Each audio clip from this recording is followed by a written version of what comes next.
There is one thing I want all of us to understand this very evening. We are facing a very formidable array of enemies, both external and within. And we are going to overcome each and every one of these obstacles. That I can assure you. That they may know that the God we worship is an invisible God, not a God that was wrought by the hands of men. For we do not worship idol, and we can never ever worship idol. Is impossible. This very family, this IPOB, belongs to the Most High. And that is how it's going to be until Biafra comes and beyond to eternity. This evening, I want to place it on record that our enemies are intensifying their attack against us from every corner. I am not saying this as lamentation or complaint. I am only trying to prepare our people for what is to come. You are being prepared for what is to come. The time has come to separate the chaff from the wheat itself. Our march is very, very near. The enemies are trembling, they are quaking, they are doing all they can to try to stop us. But they have failed very woefully, and they will continue to fail. But I want to tell you that we are getting attacks from everywhere all over the world. And very soon, they will buy over some of you. Some of you, they will buy some of you over. The spirit of Oba Biasika and Ifajuna are still in some of you. When the time comes, they will buy you over. I am not doing this program tonight to ask all of you to be strong. I am doing it to remind you, not that if they succeed in buying you over, you're not going to stop what we are doing. You can't. You cannot. Not in a trillion years. But I need you to appreciate one very simple fact.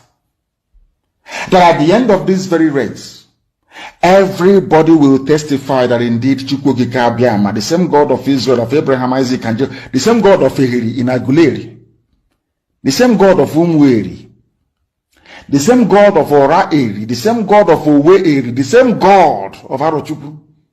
Not if you know what, the true God, one true God. You will know that indeed, not only is he omnipotent, that same God is the owner of this very agitation. No human being can stop it. We have enemies, and we need to be very, very careful, both within and without. Very, very careful. The next 2 weeks will be very pivotal. Next 2 weeks will be very, very important in the life, or should I say, in this very mission that we have embarked upon. The devil will do everything. And you are going to watch spectacularly how we are going to destroy and shame the enemy. That at the end, every glory and adoration will belong to God and not to man. Now let us go and tell you what is happening that some of you do not understand. I want those of you who are hardcore, those who were chosen before you were born. There were some people who were chosen before they were born to agitate for Biafra restoration. This is a message for you. Those who from their mother's womb they were born to do this very work. You must be very, very strong. Because Biafra will open the eyes of black people all over the world. Because Biafra will mean that blacks from America, blacks from the Caribbean, from Southern America, they will all flood into Africa. It will be like the time that Yeshua was born. Biafra is like a light, a beacon. They will follow it. They will say, let us go and see what is happening there. That is what these neo-colonialists do not want. They don't want Biafra to come. I am telling our people so they understand. The mountains, I didn't say one mountain, the mountains in front of us that we need to overcome. And for us to overcome it, we need to be very strong mentally, mental strength. Just like when you're doing anything in life, and it appears as if you are being buffeted from everywhere. That is the time that you no longer rely on willpower or your muscles. You go to your brain to endure and to persevere and to keep going until you overcome. That is the stage we are in right now. To make sure that our brain is in gear to confront everything the Janjaweed has to throw at us. We don't have money. Their budget is over $20 billion to fight us. They can bribe Facebook. They can buy them off. They can do anything they like. They can come to some of you and bribe you off. They can promise you what you've never had before. They can give you maybe a house in Dubai. They can promise you a vehicle. They can tell you, oh, we'll make you vice president. They can promise you anything to make sure that you're like them. But this very IPOB, this very hardcore is not going to move. And I will tell you why we can't move.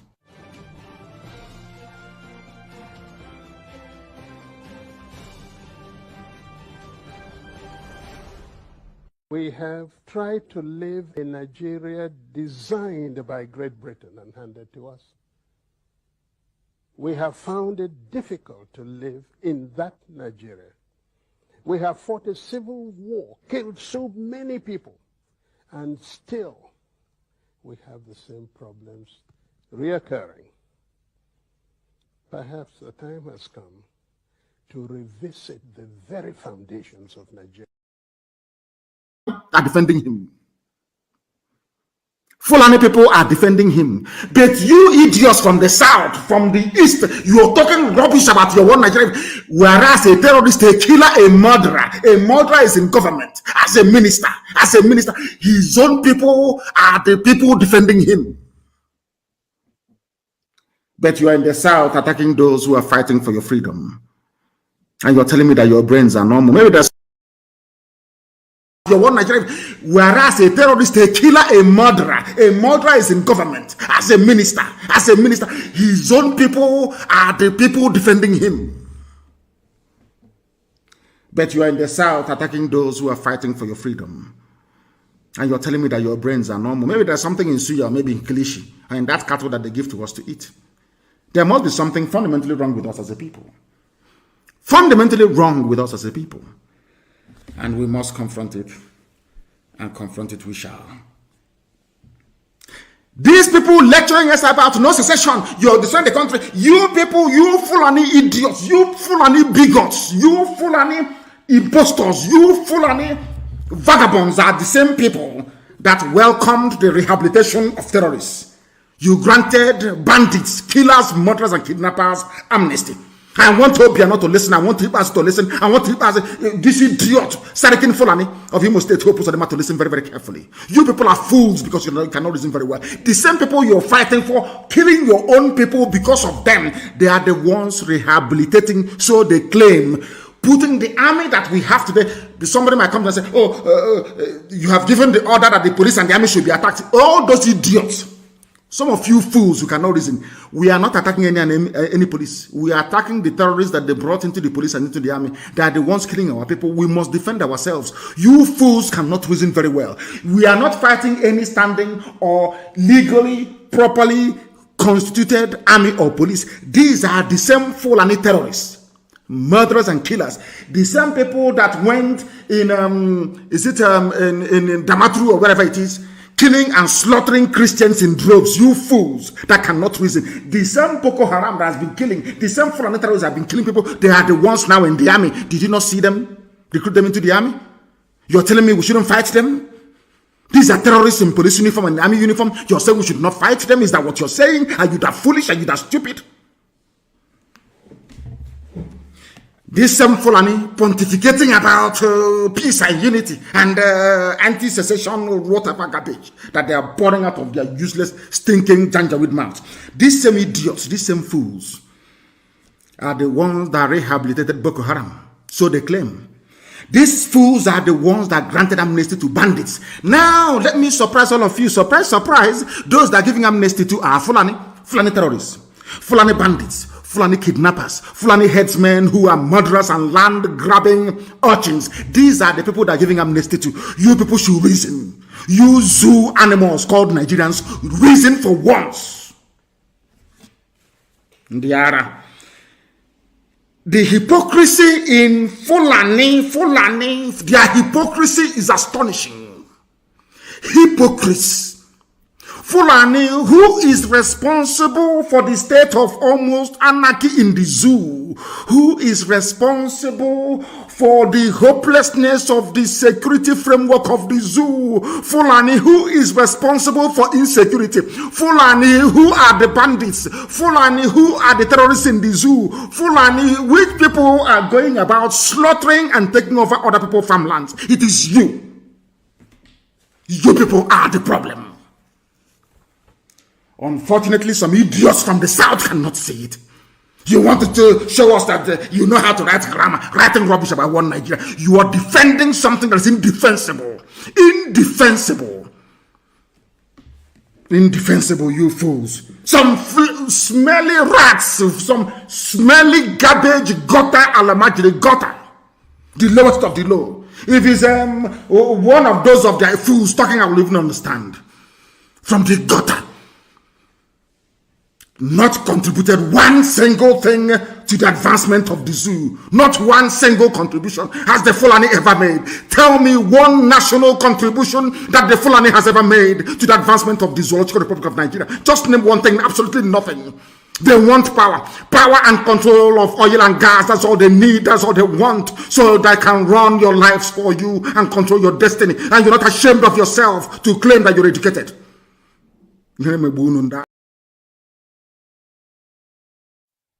Because what I am saying on Abumanyamini, our people are lame.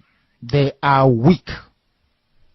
I am struggling to count how many men there are in Biafra land. There are no more men left. Weak, docile, and imbecilic. Weak. I don't know how we can take such people to war. I don't know how we can take men who are not men into battle and win. I am ashamed. Very, very ashamed. Nonetheless, we must preach this very gospel because man did not ask us to come. Chukwa Abiyama in heaven mandated that we should come. If not, that I was called to do this very work, I will not speak to any of you anymore. But Chukwa Abiyama said this very gospel must be preached, and we must preach it. I have prayed since yesterday up until now. My request is very simple. The same prayer I made in secret, I will make out here in the open. Chukwa Abiyama Biko, since it is your intention that your kingdom will be restored upon this very earth, I need men.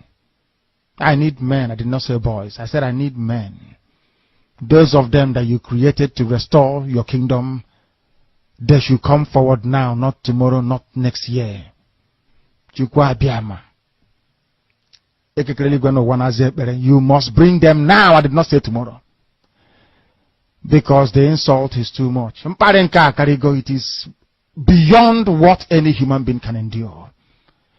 We want to go and get Biafra, or we die in the process, because we are better off dead than witness some of this nonsense going on.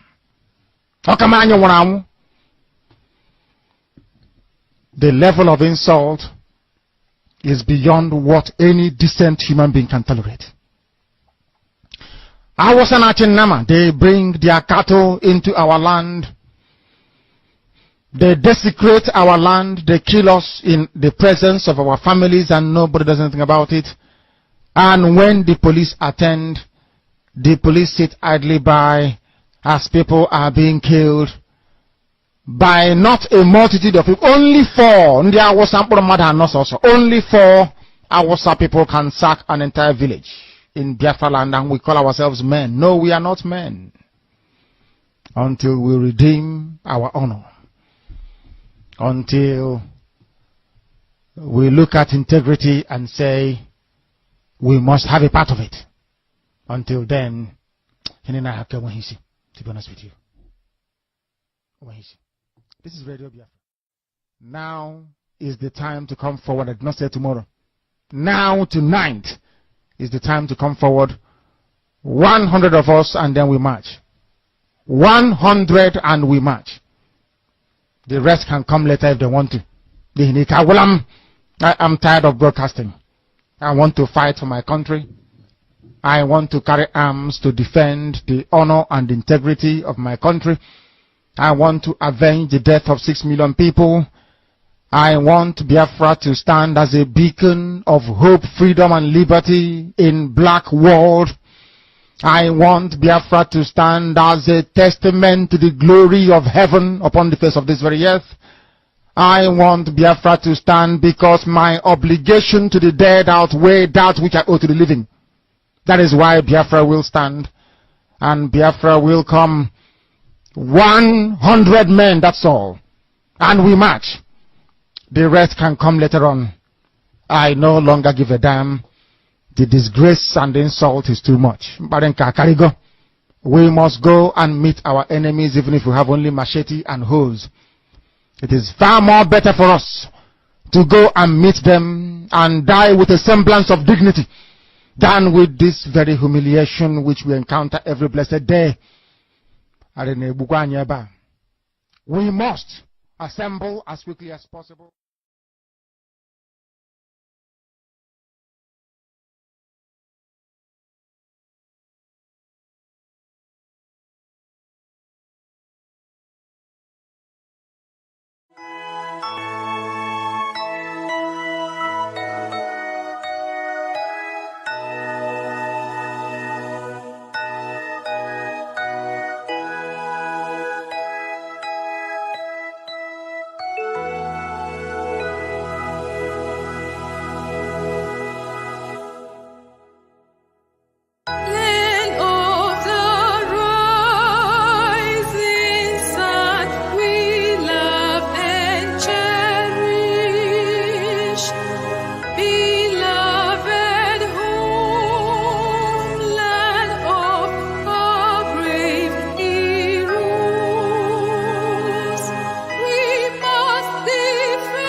ụfọdụ nọ n'ụzọ ije ha anaghị alọta ụlọ ọzọ nne na nna wee na-ata ahụhụ wee na-ata ikikere eze nwaanyị konye ka ọ gaa ubi gaa rụọ ọrụ Fulani chiri ehi bata ebe ala gị niile n'iyi okwu ebepụ ya isi anyị bụ ka anyị kpọkụ onye nwaanyị n'ugwu Awụsa ahụ ejide anyị wee gbuo ihe ọbụla anyị mara aka n'ime ha sị na ka ha gaa n'ihu elekwa ọdụ ụgbọ mmiri n'igwe ọcha bụ ememiri agha nke dị na Kalaba otu aka ahụ anyị na-ala nsọ ebe Biafra bụ ndị kọstọm sokwenye anyị n'etiti anyị anọghị n'ime mmiri kama kọstọm juru ebe niile ha wee na-ata anyị ahụhụ anyị kwuo ekwesịpụta anyị ka kpọchie anyị kwuo ekwesịpụta anyị ka gbagbuo anyị onye nwe anyị na Chineke na nke bi n'igwe ọ bụ ụzọ dị aga ka isi wee hụ ndị iro anyị n'anya wee karịa ndị nke gị akwa anyị bụ ụmụ Chineke akwa ọba aha anyị ka anyị na-aza akwa ọba anyị nwe na-aza ike Chukwu akwa ọba anyị nwe na-aza amara Chineke akwa ọba anyị nwe na-aza Chisom akwa ọba anyị nwe na-aza Chizọba nna nke dị nsọ onye ime eluigwe dịka otu onye iro dị na anyị bụ ụmụ gị bịa ka iwe zọpụta anyị bịa ka iwe napụta anyị n'aka ajọ ihe bịa ka iwe lụọrọ anyị ọgụ bịa ka iwe tịtụ ozu ọ bụ ọkọwa mgbe emilere Goliath Chineke nna nke igwe ruo ememila Fero sikwa otu a mee ka Fero bụ ọgụzọ n'ihu ụmụ ndị IPOB ka o wee taa akọkwa iguni ọtọ ọzọ ị ga na-edu anyị n'ụzọ niile nke ezi omume ọ bụla adịghị na anyị na-aga ndagwurugwu onyinye ọnwụ ọ bụ gụ nwa bụ ekekere n'igwe n'ụwa onye ọbụla kere gị nweghị mmalite nweghị ọgwụgwụ kama anyị onwe anyị gwa anọkpa ahụ ofu ụbọchị anyị ga-anwụ n'ezie kama marakwa na okwu gị na-anọgide gị mgbe ebighị ebi ọ bụ ya mere anyị ji were gị n'anya isi anyị wee na-asị nna nke dị nsọ bịa ka iwe gosi anyị Biafra na ndụ na-abụghị n'ọnwụ bịa ka iwe mee ka ebe gị na amara gị wee kpuchiri anyị ka uwe bịa ka iwe zọpụta ndị nke gị bịa ka iwe mee ka Biafra wee bịa ka anyị na-ewetụta na nsọpụrụ na ịja mma site n'aha gị onye bụ Chukwu nke abịa ma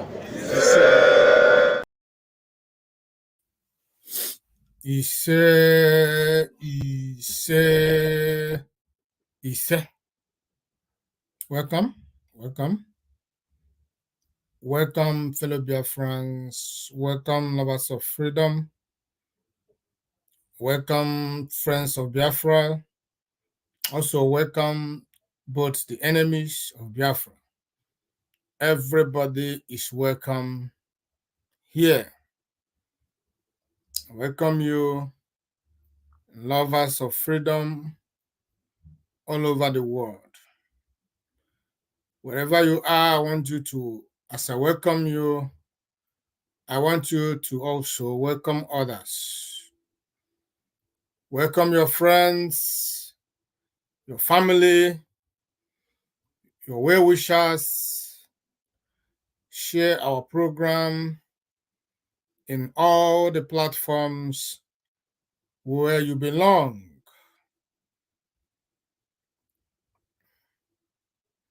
Invite everyone that you know who loves to hear the language of freedom, because we are here to speak that language of freedom. That is the language of humanity. It's language of freedom. So I welcome you, all of you that have gathered this evening to join us in this program. I say, Mechukwu Abiyama bless you all. As you join us this evening with common sense, it shall be well with you, because here we speak nothing but the truth. And in this platform, we meant business. We are not here for jokes. We are not here for saga. We are not here for propaganda. We are here for the message of freedom. We are here for the message that will bring freedom to our people. We are here to restore Biafra. That is the brain behind this channel, this page, and this handle. So as you are joining us together, I want you to sit back and enjoy what we have in stock for you this evening from my location. So I welcome you, and I want you to know that this is IPOB Western Cape, South Africa Media. This is the only zonal media platform in IPOB anywhere in the world. You cannot see anyone like it. The only zonal media platform in IPOB worldwide, Banon. We don't have two, we don't have three. It is only IPOB Western Cape Media TV. So I want you to understand that in this part of the world, we meant business. We are serious about Biafra. We are fanatical about Biafra. We are going to restore Biafra. So I welcome you to this wonderful platform this evening. Know that here, if you are sincere and if you are clean, if you are white, if you are whiter than white and whiter than snow, I want you to know that this is the place for you. You are in the right place. Don't go any other place. Because here, you must hear the truth. And if you are sincere, like I just said, you will know that what you are hearing is nothing but the truth. So I want you to sit back and enjoy. If this is your first time joining us, know that this is IPOB Western Cape South African Media. As it is written, you can see we are live on our Facebook page, IPOB Western Cape Media TV. We are live on our YouTube channel, IPOB Western Cape Media TV. We're also live on our X, formerly Twitter, IPOB Western Cape Media TV. And we are also live on my personal Facebook channel, which is Frank Oyebuchi. You can decide where you want to view us this evening. That is your choice. And I want you to know that if you cannot find us on Facebook, you can as well choose any of these platforms that I just mentioned for you. Just type IPOB Western Cape Media TV and you will see it and you join. Go to Twitter, go to YouTube. We are live there, streaming without disturbances. Just not like here on Facebook where they are fighting us, suppressing us, doing everything possible to see that we are discouraged, but they don't know how prepared we are. We are never going to be discouraged. No matter how they suppress us, people must hear our truth. Facebook, no matter how you suppress our message, no matter how you fight us, people must hear our message. It is a must. It is a must because we have the antidote for your stupidity and for your madness. We are suppressing our message. If we are here to talk about women and men or talk about comedy, you would allow people to come in and listen to us. But because we are speaking the language of freedom, which you don't want, you have been paid to stop us. But you cannot, unfortunately, because we are finding our way around to pass our message. So I want you to know that in this page we are determined and there is nothing anybody can do about it.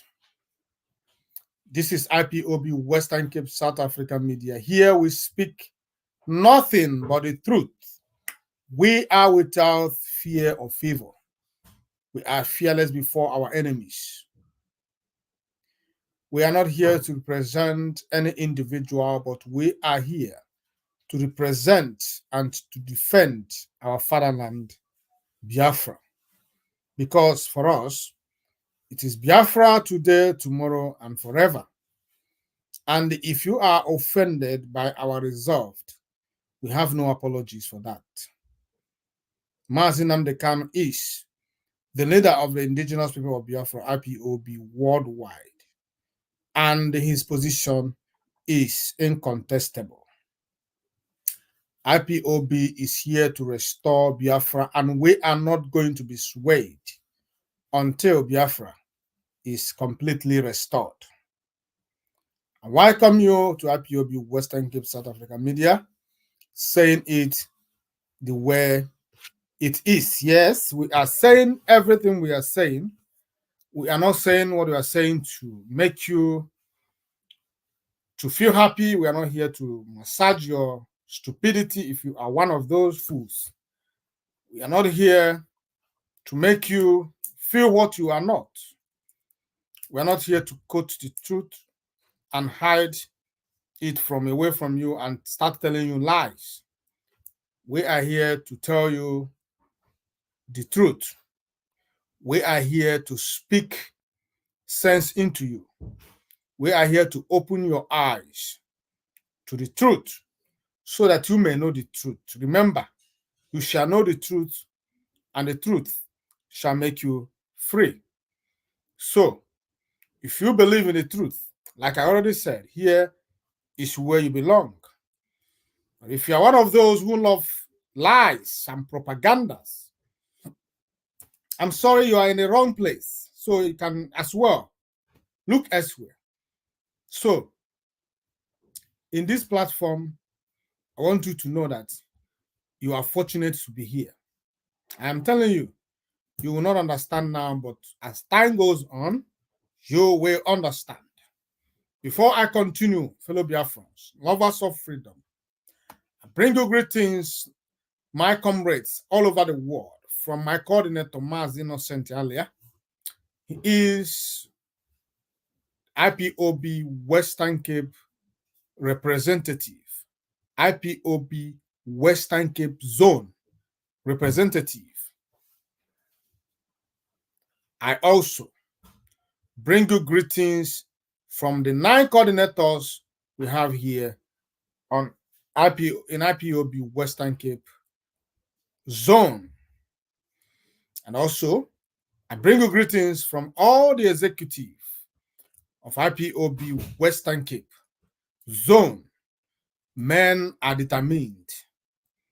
In this part of the world, we are determined, and we are going to join hands with our leader and all the people that are fighting to see that Biafra is restored. We are going to join hands together with every one of them to restore Biafra, because Biafra is for us. Nobody will restore Biafra if we do not restore it. It is our fight, and we are going to fight it out. And this fight, we cannot fight it individually. We can only fight this fight if we are serious. If you are aiming for total victory, we must be united in fighting this war. That is one of the reasons IPOB Western Cape Media TV has come to be. That is the reason IPOB Western Cape is here, to unite our people, to make our people to understand the power in unity, to make our people to understand that lions, as strong as they are, could not hunt individually. They hunt in a group. They join their hands together to take down a powerful animals. They join their hands together to put fear into the hearts of their enemies. Because of what? Because of unity.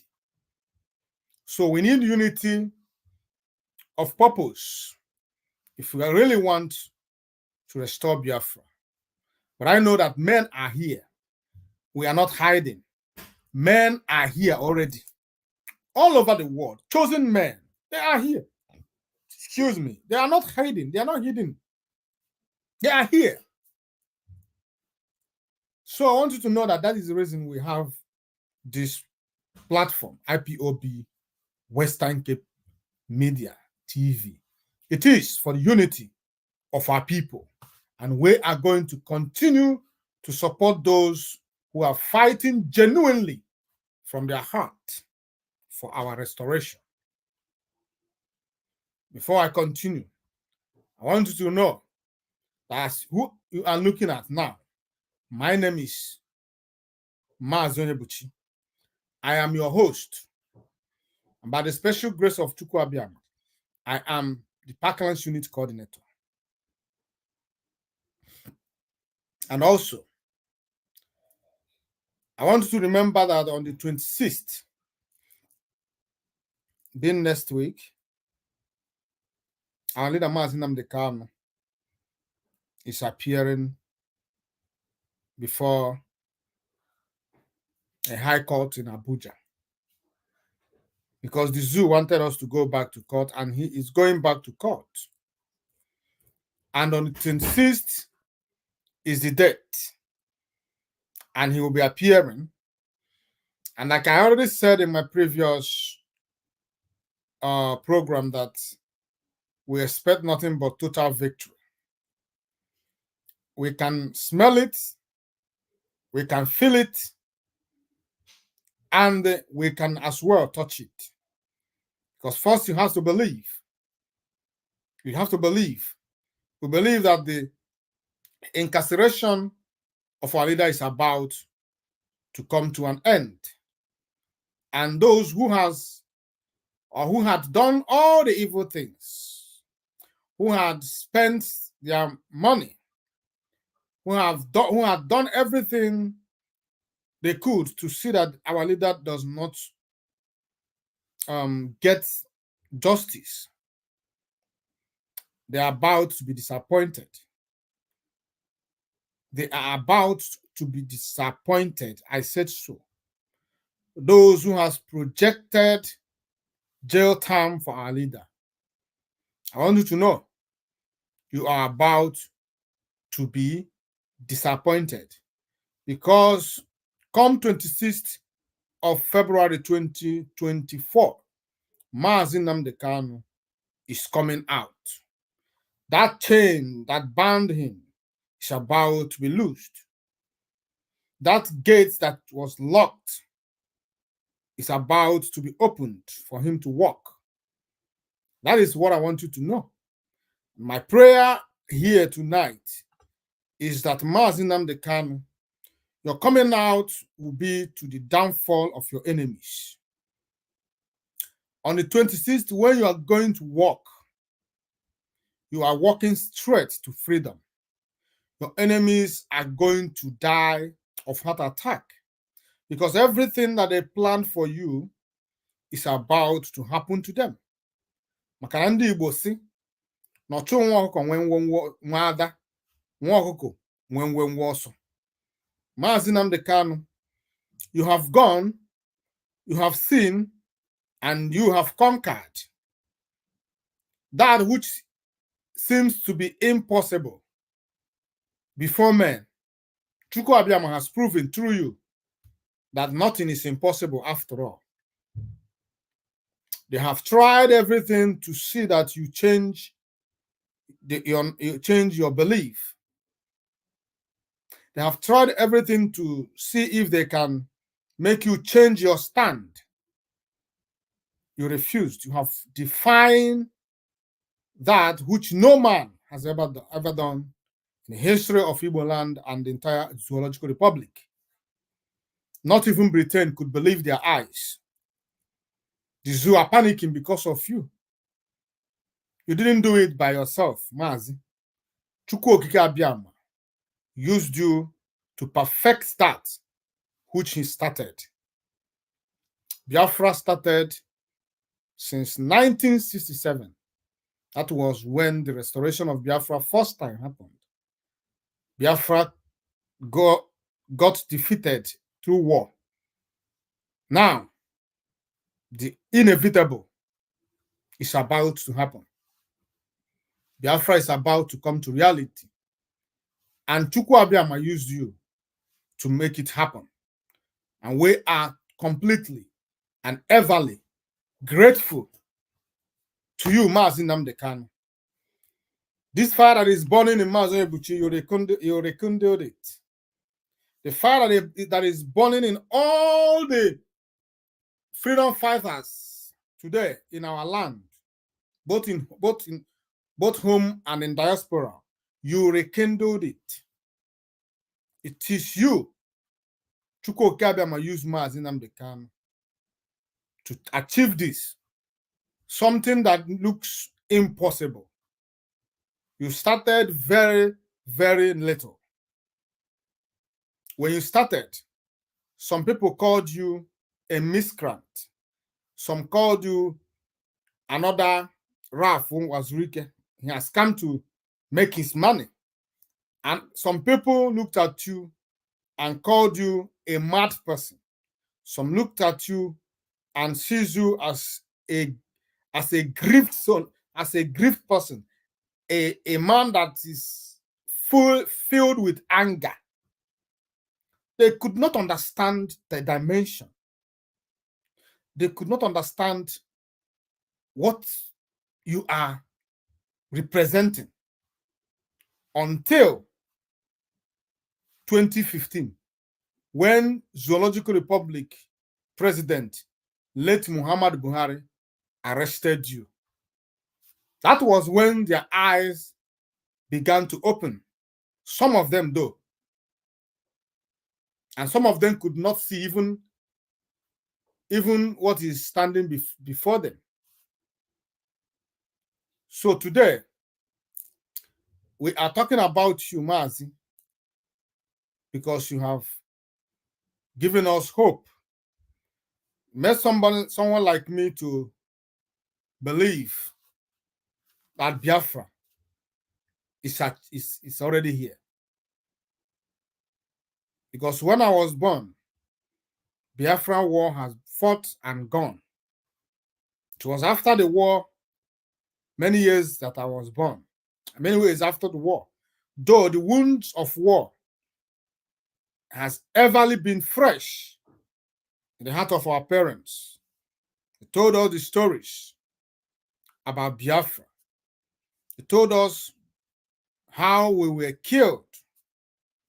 They told us about Kwashoko. They told us about how they eat cassava leaves. They told us how they eat lizards. And at a time, all these things, you couldn't find the lizard anywhere. You couldn't find the rat anywhere. They were looking for them like a beef meat, but they couldn't find one of them again. All of them ran away. They persisted until the war ended and we lost. And ever since we lost this war, it has never been rosy for us in the Zoological Republic. They took away everything we had and gave us 20 pounds. We were rejected in the north. We were seen as leprosy in the west. Even in our land, some of our brothers who during the war sided with the enemies, divided themselves, separated themselves from the rest of us, and they became a tool in the hands of the Zoological Republic against their own brothers. They seized all our parents' properties, their blood, their flesh, and their brothers. They took everything that they had away from them and denied them. All these things were happening to us because we wanted everyone to live a better life. Because the war that we fought, the war of independence, was for the betterment of everybody, both those in the north and those in the west and those in the east. It was a war. It was a development that could have brought progress to that part of the world. Because one Nigeria was made, or rather created, to put you on a perpetual poverty.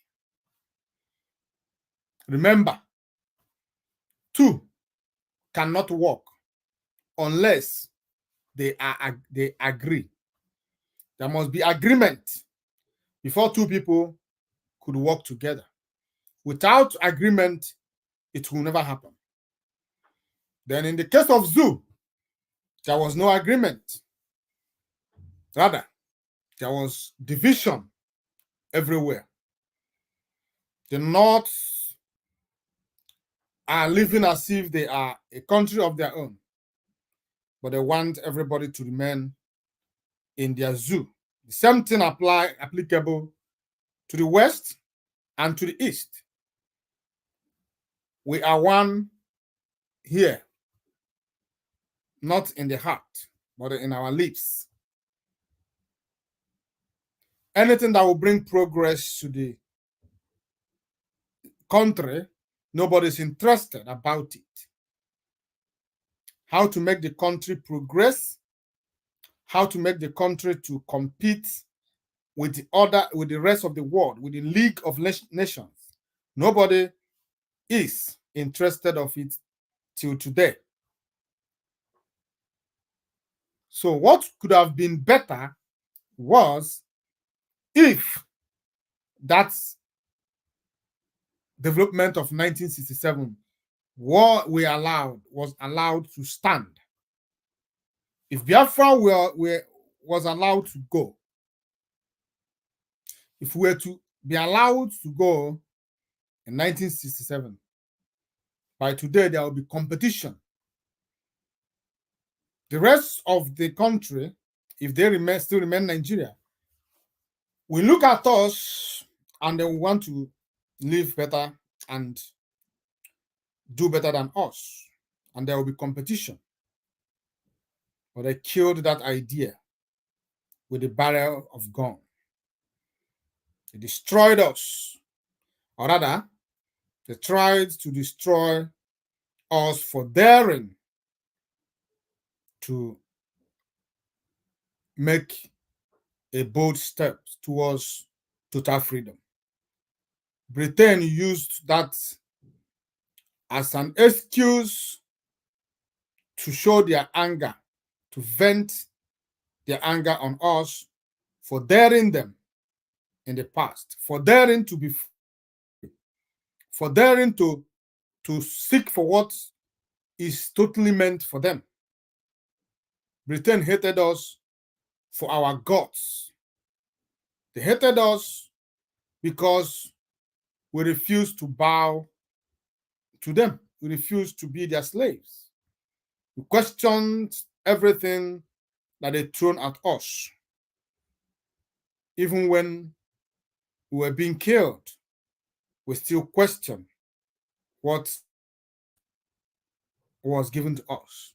So Britain hated us for that spirit we have.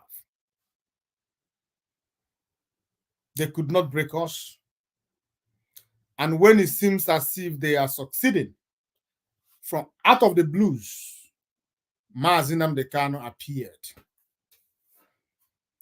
When Britain thought that their years of constant dehumanization, their years of constant suppression and oppression against us, the Biafrans, when Britain thought that they are about to succeed in all their efforts to hide who we truly are, to hide our history, to hide our culture and tradition. They try to make our culture and tradition to look evil and devilish.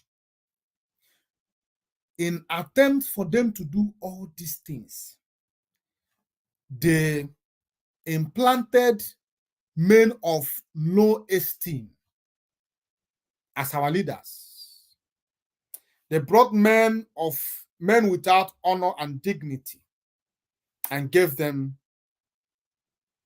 power, position of power. They looked for those foolish children who finally grew up to become foolish elders.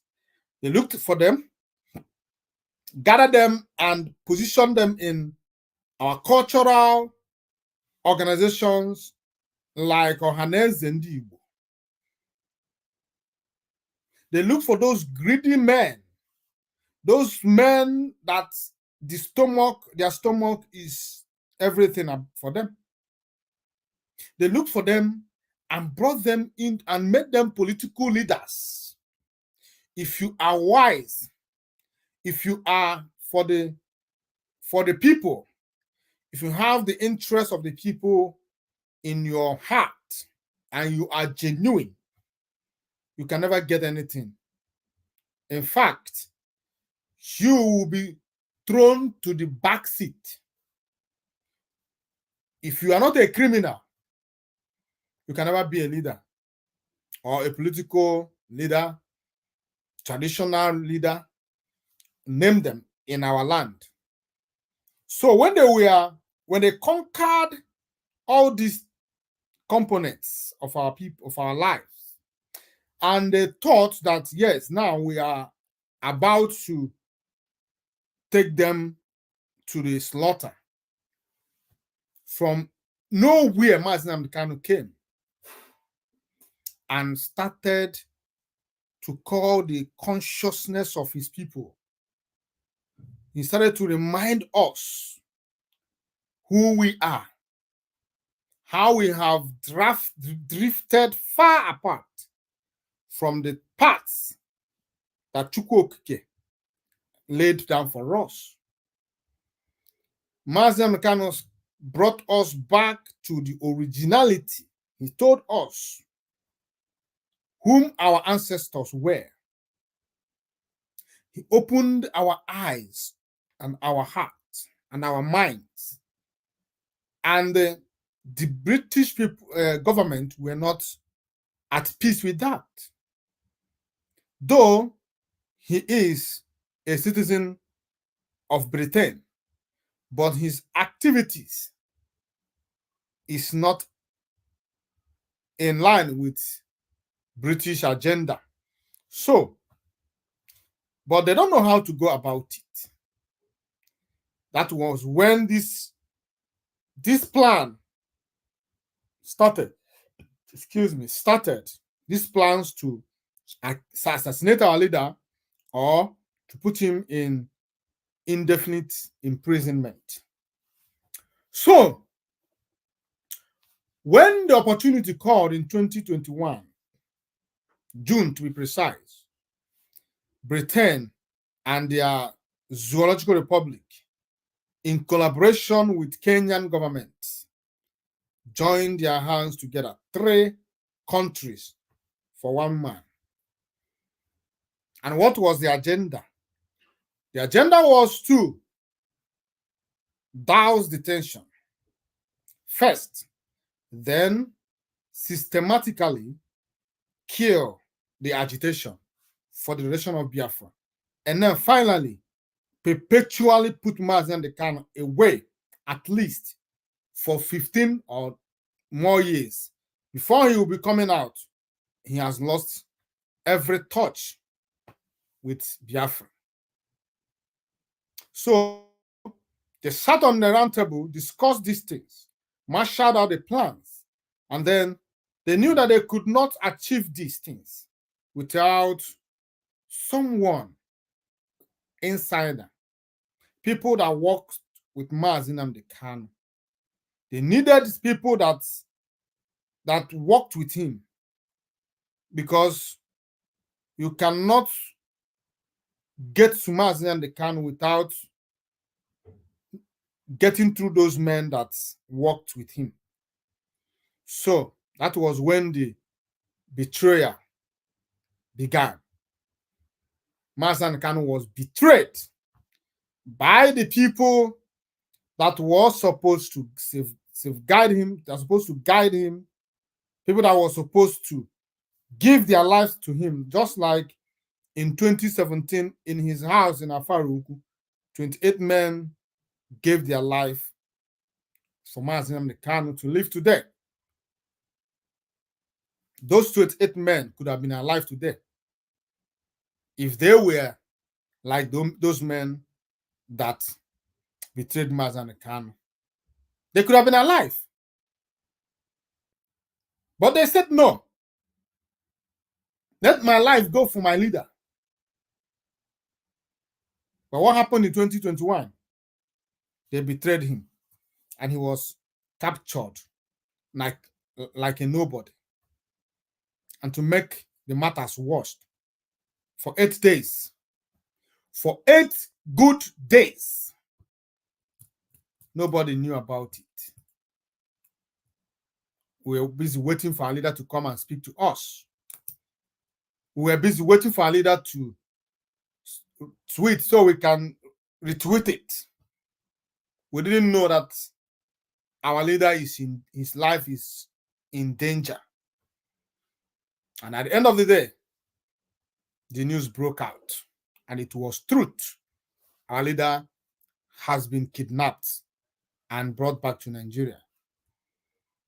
At that point, we were confused. A lot of things were going through our minds. Did our leader actually give himself up willingly? There was a lot of narrative. Some said he was kidnapped on transit to wherever. Some said in this, some said he voluntarily gave himself over because he wanted to do it. You know, a lot of things were going on until finally, we knew the truth. Mazi Nnamdi Kanu was kidnapped in Kenya, and nobody told IPOB. Nobody told the world. It was concealed until he was brought back to Nigeria, and the zoo, by themselves, through their attorney general, broke the news. That was when IPOB knew that their leader was in trouble all this time. It is a situation that is not a good thought when you want to go about through it. But we leave everything for Mazi Nnamdi Kanu to explain to us in details when he comes out in 2026 of this month, February 2024. We await his return. That is why we cannot wait for him to come out, because we have a lot of questions and he have a lot of answer and explanation to give us.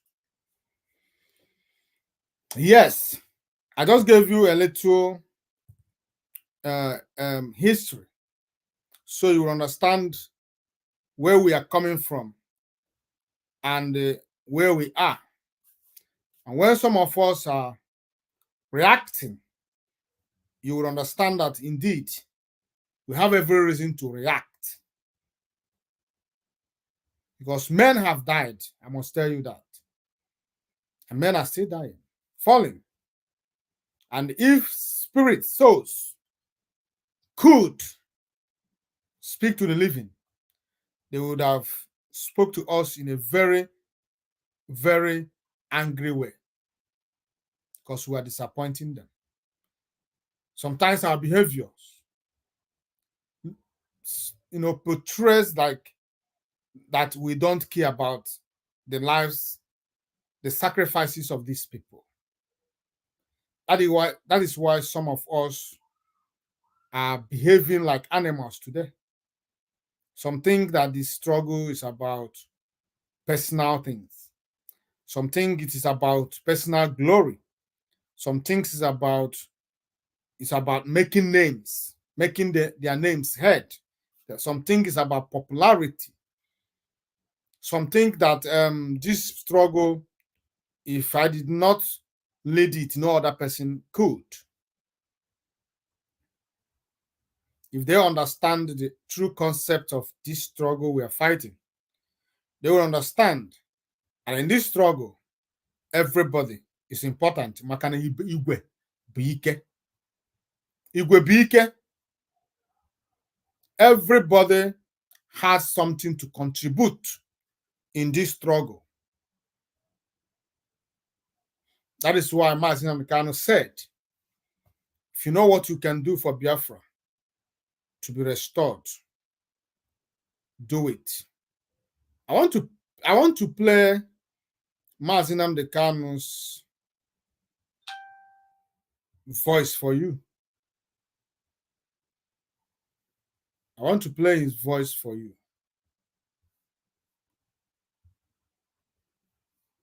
And I want you to listen to his voice.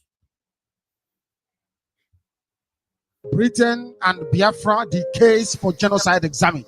This is the irrefutable fact and the figures pointing to the fact that Britain is complicit in genocide. If you're wondering why Biafra is not listed as a genocide case, it's because of this very article, as outlined by The Spectator, a British publication on the 26th of December 1968. That is why you can write the list of genocide all over the world. There will be no Biafra. Do you know who excluded Biafra from the list? Britain, because of the role they played. We have this very article here. It is from the Spectator archive.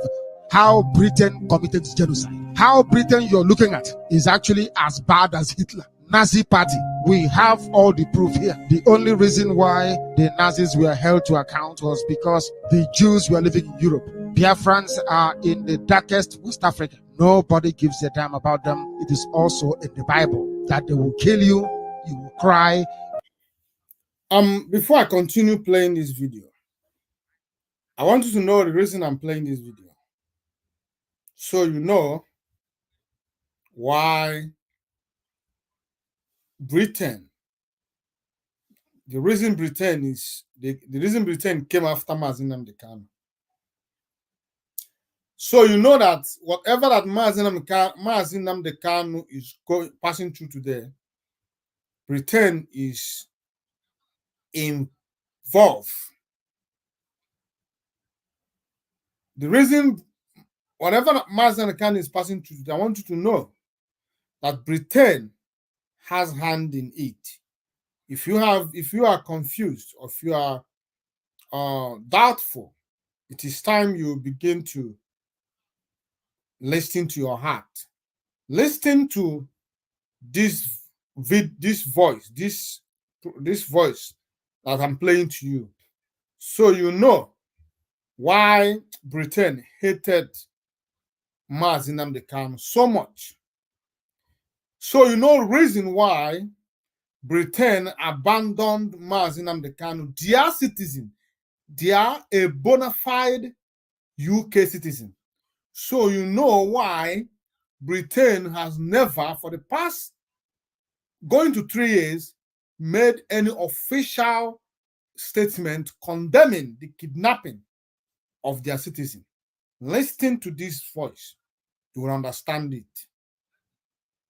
But nobody will come to your rescue.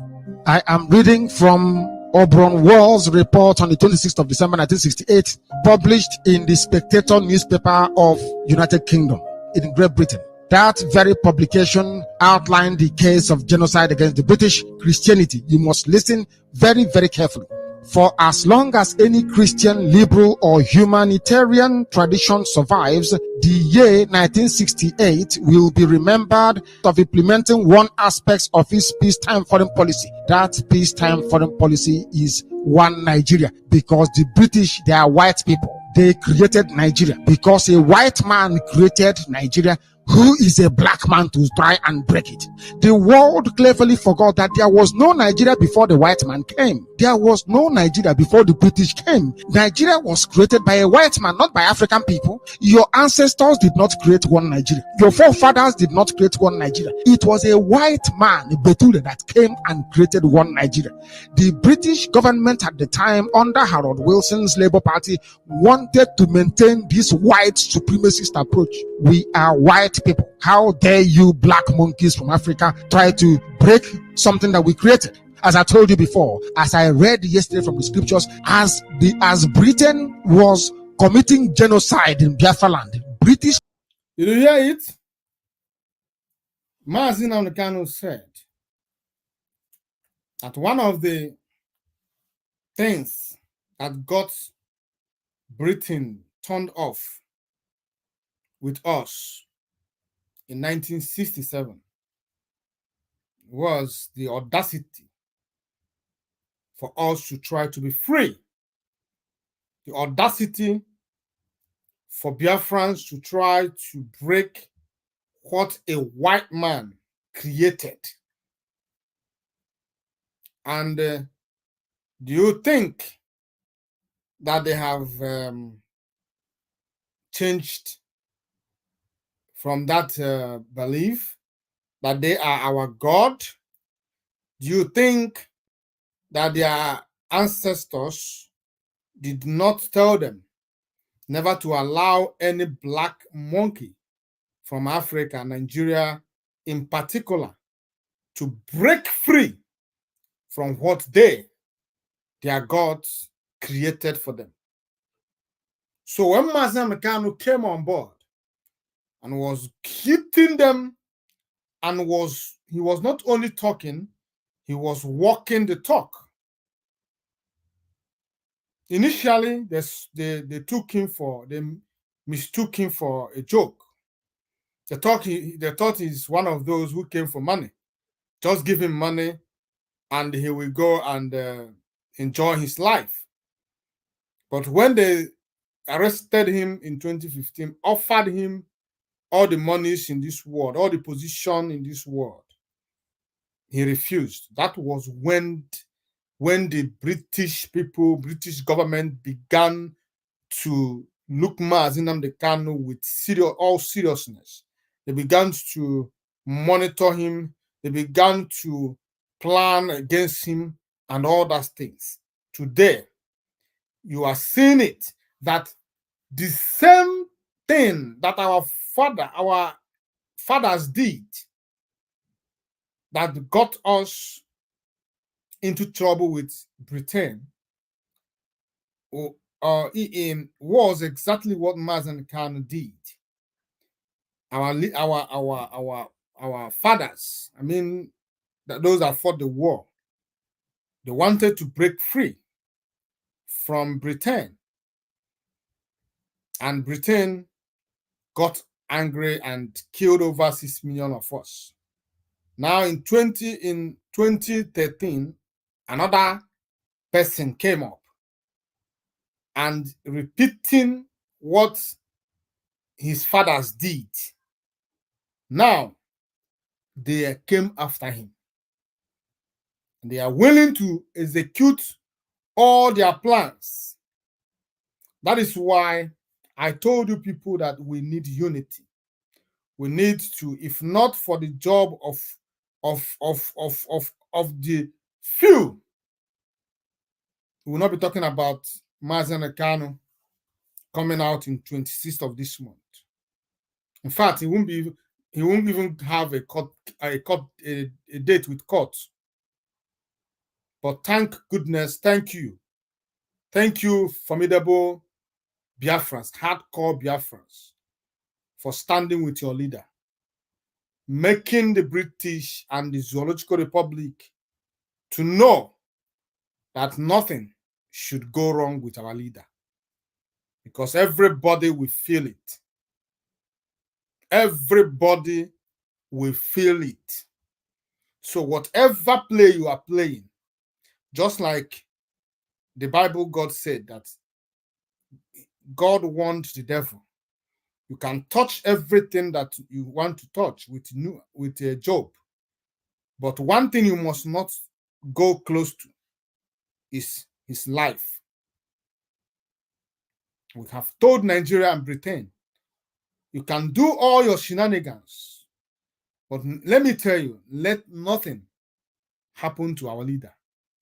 Only then would you know that that mad person you see walking on the street has brothers. People did not know about it till tomorrow morning. Ordinary British people don't know what their government did, because there was a blanket coverage all the way throughout. No independent media. People like the Spectator or the likes of Frederick Forsyth, who we are reporting, nobody was paying attention to them, because BBC decided that we must die. BBC said Biafran people must be killed. How dare you try to stop what we created in Black Africa? Who are you to create Biafra? We are God. Very few people in England have any awareness of the fact that their own country, Britain, was committing atrocity, mass murder in Black Africa. Mazi, they knew. I know that you because of those days there was no social media, and people don't have to much access to news, unless the news that those few evil people, British Broadcasting Service Corporation, BBC, CNN, and Sky News, So, but now, you know why I said they knew? I said they knew, the British people knew what their government is doing. They knew. And why did I come to this conclusion? Okay. Let's put it that in 1967 until 1970, let me stand with you that they didn't know, because there was conspiracy to put down the news, for them not to know. But now, what about now in 2024? Remember that you were kidnapped in 2021, and now no human being in this world, unless you are not in social media. But I don't think more than 1% of population of the world is not on social media. Maybe it's just 1% of the population of the world, but the rest, 99%, are on social media. So, and you can't be on social media and you don't hear the news about Mazi Nnamdi Kanu and how Nigeria kidnapped him. You can't be on social media, on Twitter, on Facebook, and you will not hear, or you have never heard, as a British citizen, that Mazi Nnamdi Kanu, a British citizen, was kidnapped in Kenya and extraordinarily renditioned to Nigeria. A British citizen who was traveling on British passport. He was administered into Kenya with British passport as a British citizen. You can't tell me that they don't know about it. And you can't tell me that they haven't heard us or see us protest on the street of London when we were protesting, talking about the kidnap of our leader.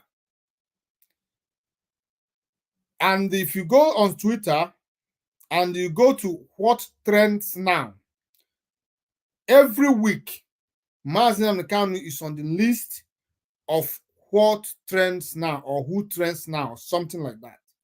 So that means that it is trending, always trending, that Mazi Nnamdi Kanu, a British citizen, was kidnapped and extraordinarily renditioned. How many British people have come to voice their displeasure about it. Not one that I know. Are you telling me that if you are George Wilson, a white man, long hair, coil hair, and a pink body, or whatever color you guys are, they are.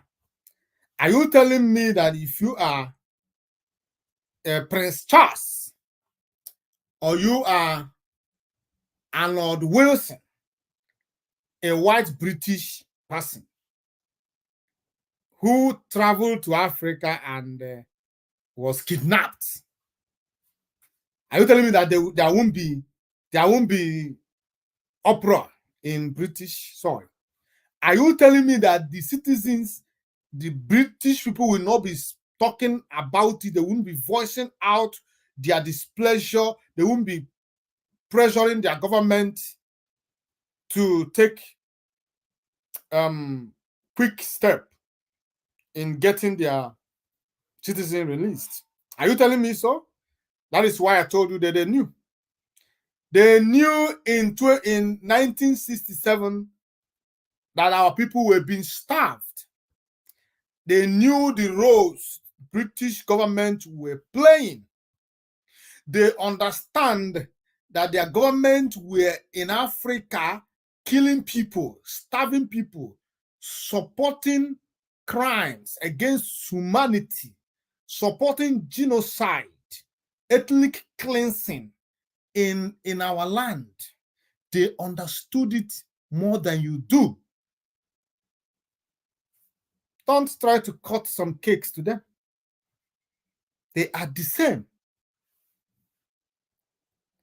There is nothing different from the way a British government is thinking from the way their citizens thinks. They are all the same. They believe that we are not human enough. Do not be carried away by their pretense. They always put smiles on their faces each time they see you. They want you to see that they are not racist. They are not like other white people. They are all the same. They hate us. They don't see us. That is why they want us to come to their country to do all the odd jobs. If you get Biafra, are you going to go to their country to wipe the salivas of their imbeciles? Who is going to take care of the dementia, all the dementias, all these people that all this their old age, those that wears pampers? Who is going to change those their nappies, the pampers? Who is going to wipe their ass? Who is going to clean their mess? Who is going to do all these things? That is the reason why they will never let you have freedom, because they knew that they can't do all these things. And if they even have to do it, you can't pay them. So it is us who do all this job for them. And when we are doing it with joy, because of that peanuts that we are getting from them. When we change it into our currency, it becomes big. And when we are talking to a fellow Biafran who lives in Biafra, without you don't understand, you don't know what is happening. You see them as nothing, but you are actually a slave. How many British citizens have you ever seen in our country and cleaning any part of our country, doing any odd jobs? How many of them? You can't see one, not in this life. But we are the ones doing it for them. We go to their countries, we take these jobs, we do it with joy. They slap us. They kick us, those dementia, those demented patients, those aged elderly people who could not take care of themselves, those imbeciles. They do all kind of, go and, if you know any of our person, go and verify what I'm telling you now.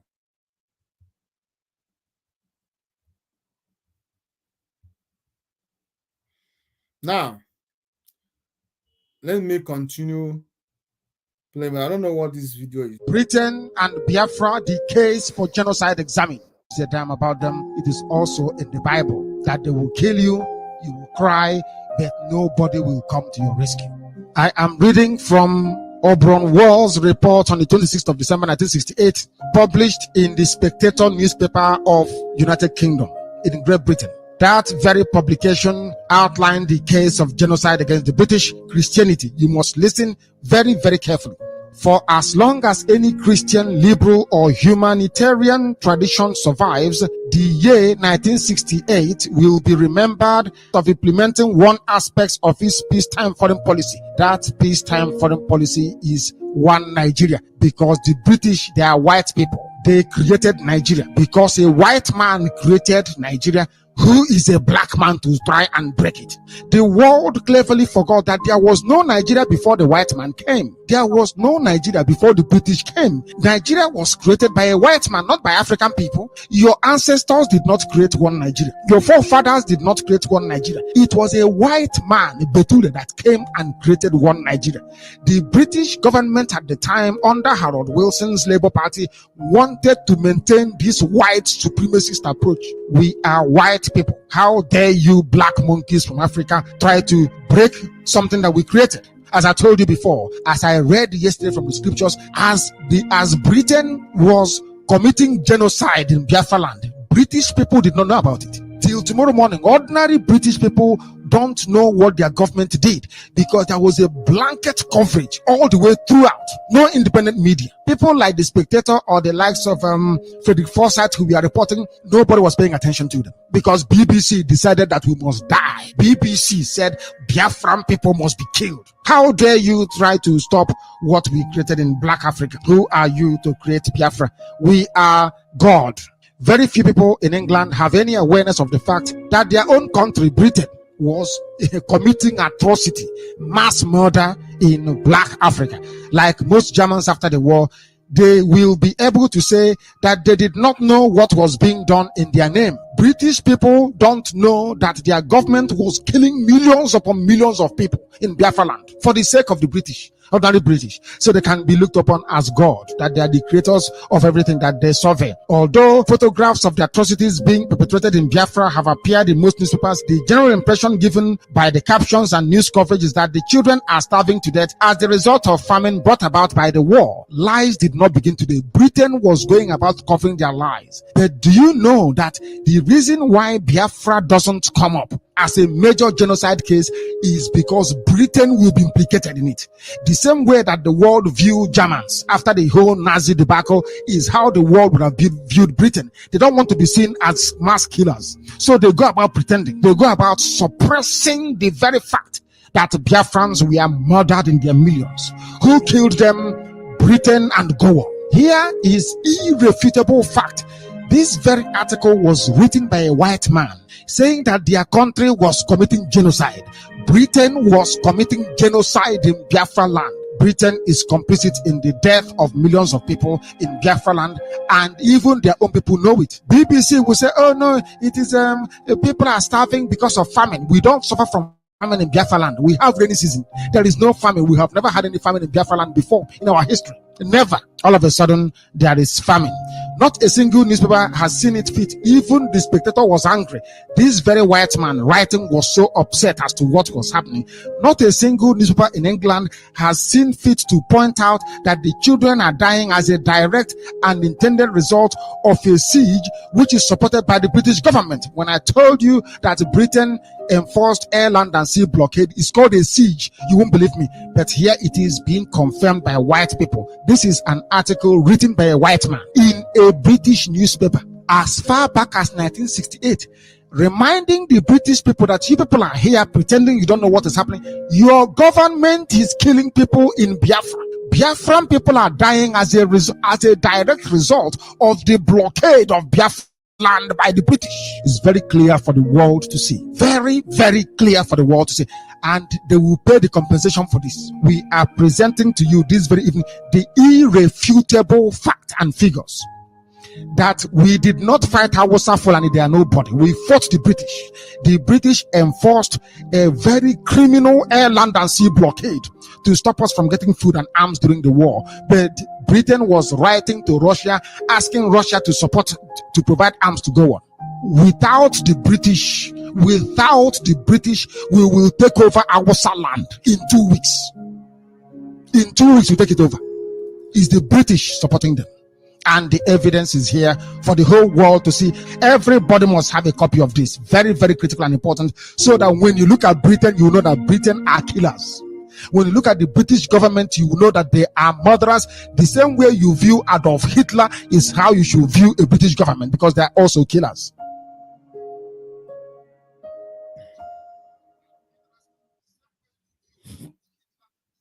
Yeah.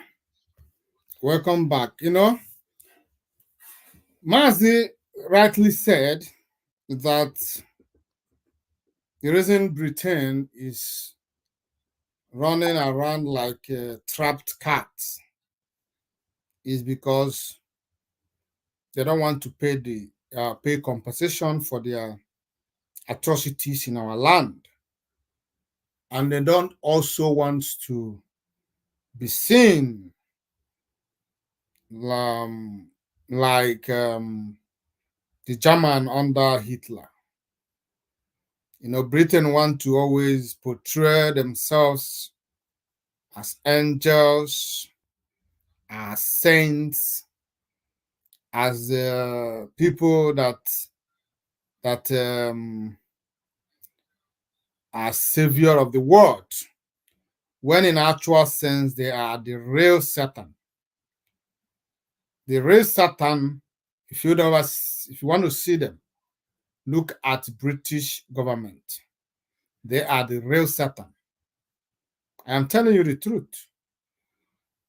And the reason they don't want Biafra to come again after the atrocities of 1967, 1970 by Britain is because they don't want to pay compensation.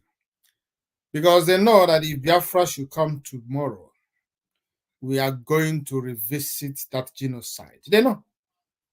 Because then government talks to government.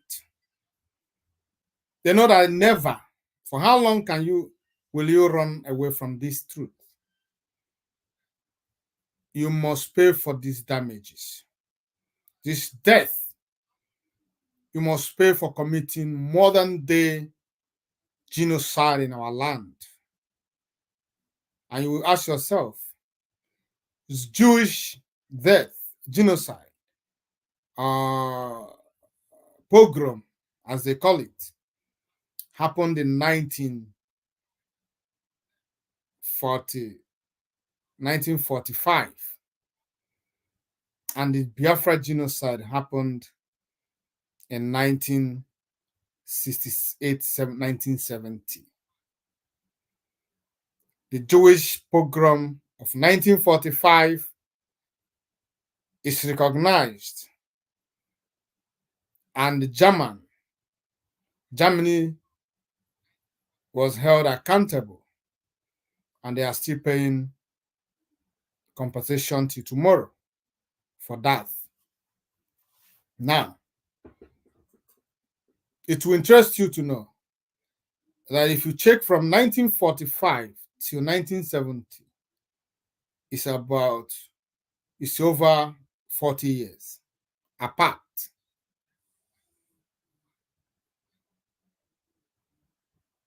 Uh, 1945, 50, see, almost over 30 years apart.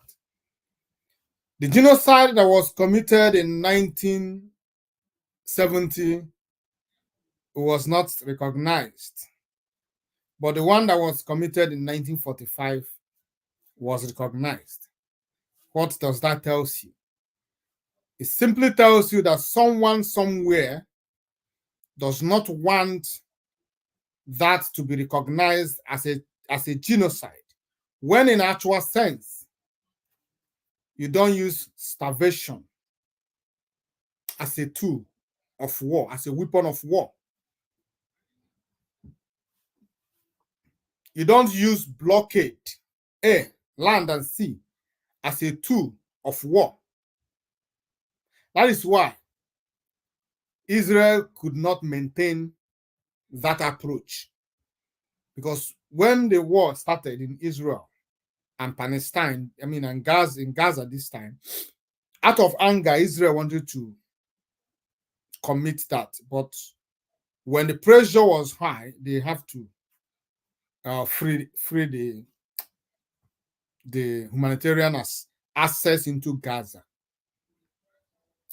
But during our time, they used starvation, blockade, land, sea, and air against our people. For that act, our children, our young, our elderly were dying in thousands on a daily basis. There was a sickness that is attributed, or rather was attributed to it, which was called kwashiorkor. Kwashiorkor was as a result of malnutrition. So, what would you call that if not genocide? What else would you call it? What other name will you give to it? Why is Biafra genocide is not recognized? Because Britain and British government and British people does not want the world to see them in that light. But for how long will they do this? How long? Because if Biafra is restored, we are going back to it. Nigeria and Britain will continue to pay for this evil they committed in our land. And they keep committing it. Time is coming, fast approaching.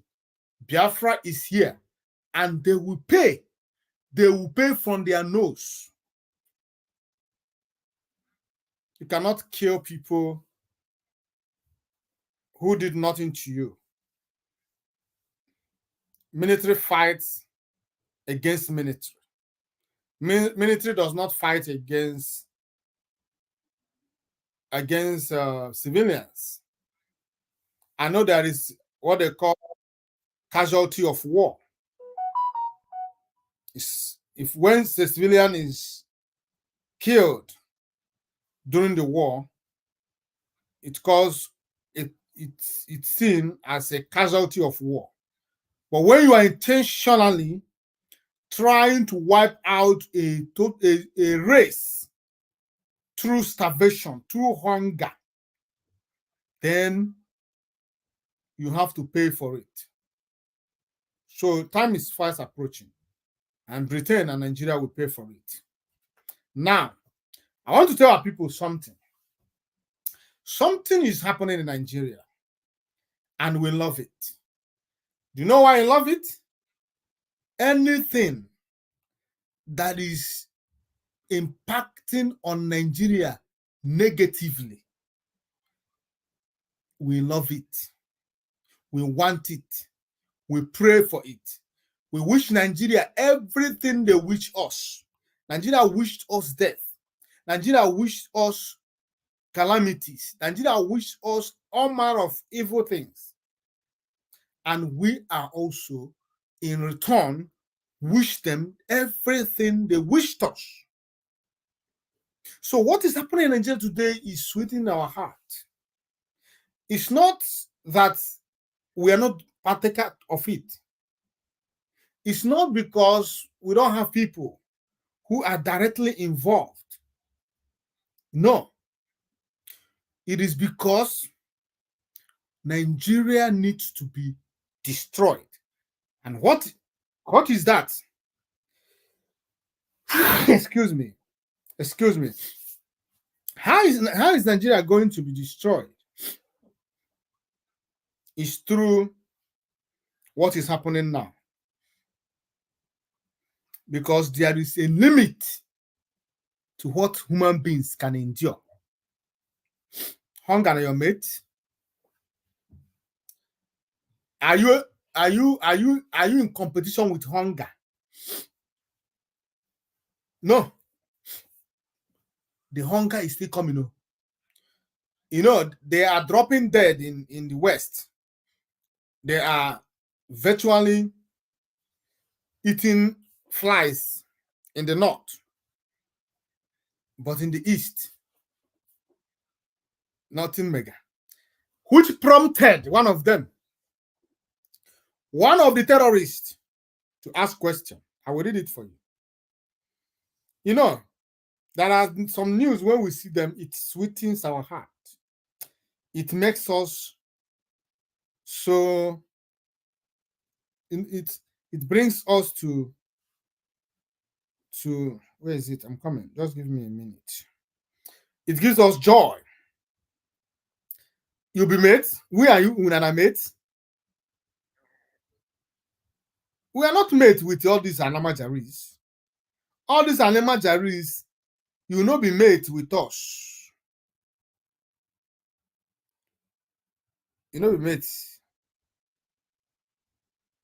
You know, be mates. Just give me a minute.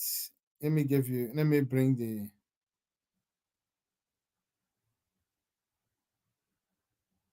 talk about it.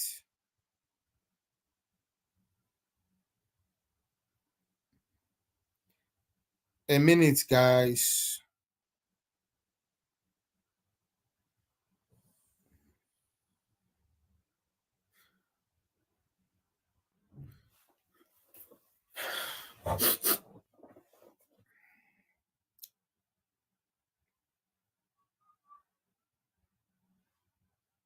Okay.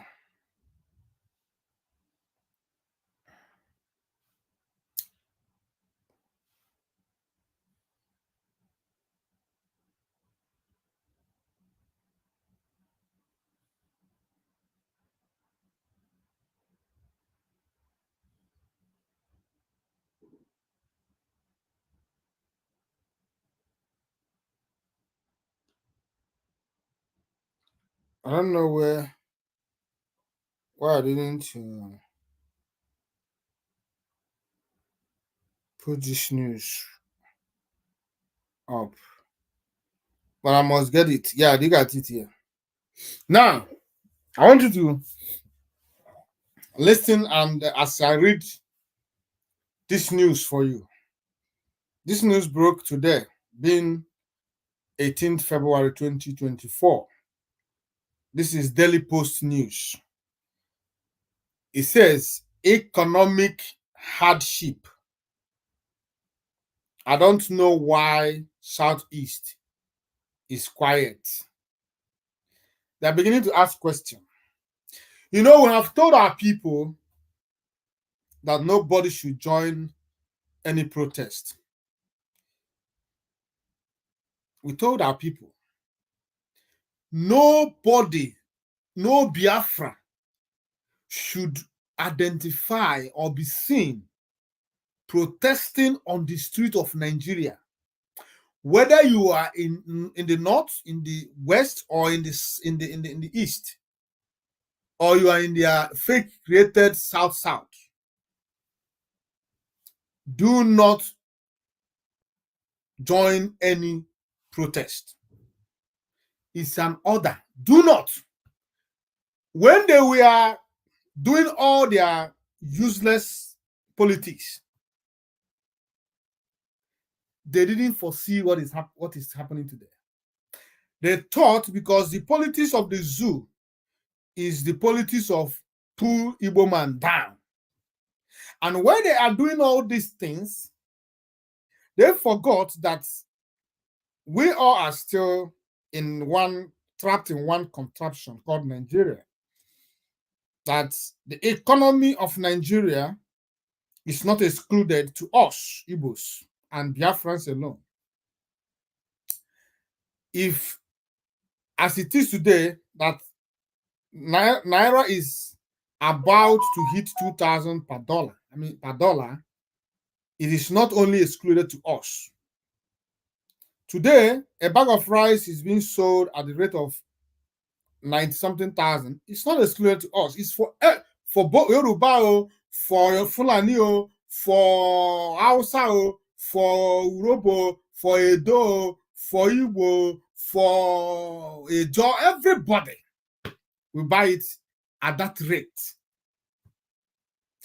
That cement, a bag of cement is 15,000 or whatever. It is not only exclusive to us, Biafra. It is for the general public. So when we were telling them about it, they made it a politics of pull Ndi Igbo down. Today, they are crying. We haven't started crying, and we will never cry, because the poverty rate in our land is not closer to that of North and West. North is the headquarter of poverty in Nigeria. Even when they have ruled Nigeria for the past how many years, Yoruba is closer to North. Also so poor. We can never find ourselves in the position they are in right now. We can do better. We have evolved. We have passed that level. Do you understand it? So nobody should join them in their protest. After all, during NSAS, Northern Zoo did not join. You know why?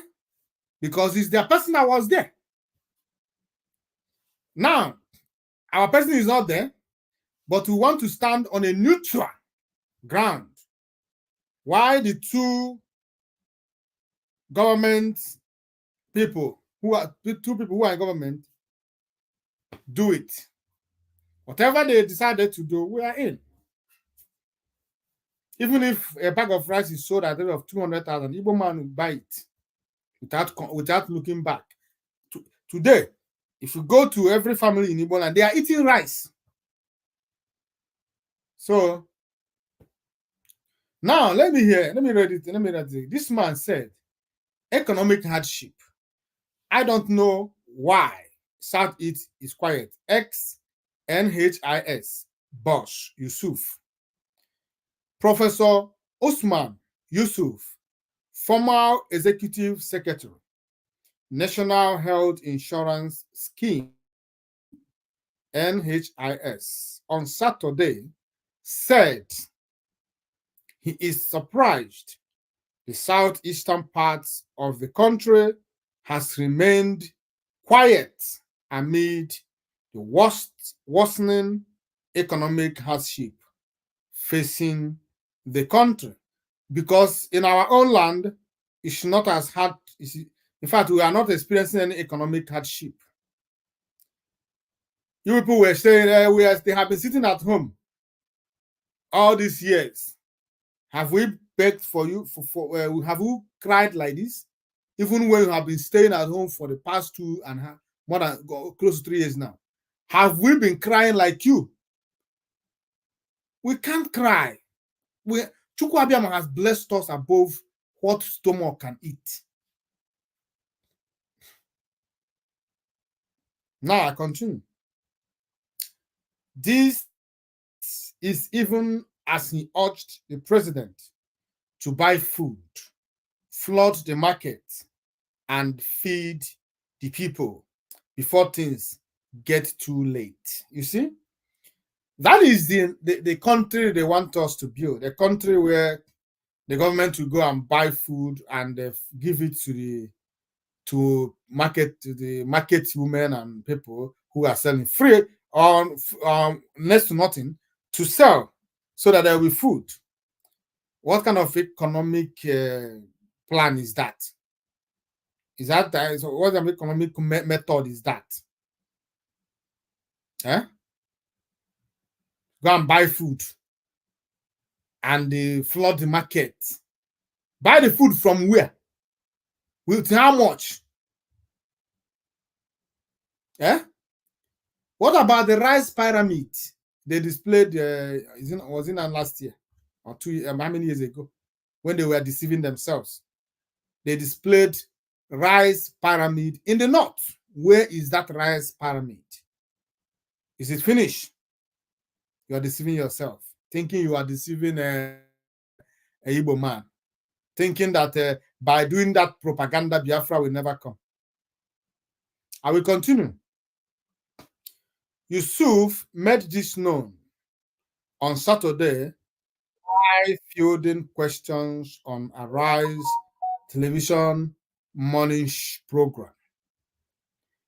Daily Post reports that there have been agitations against the increased hunger in some parts of the country, most of them from the southwest and northern part of the country.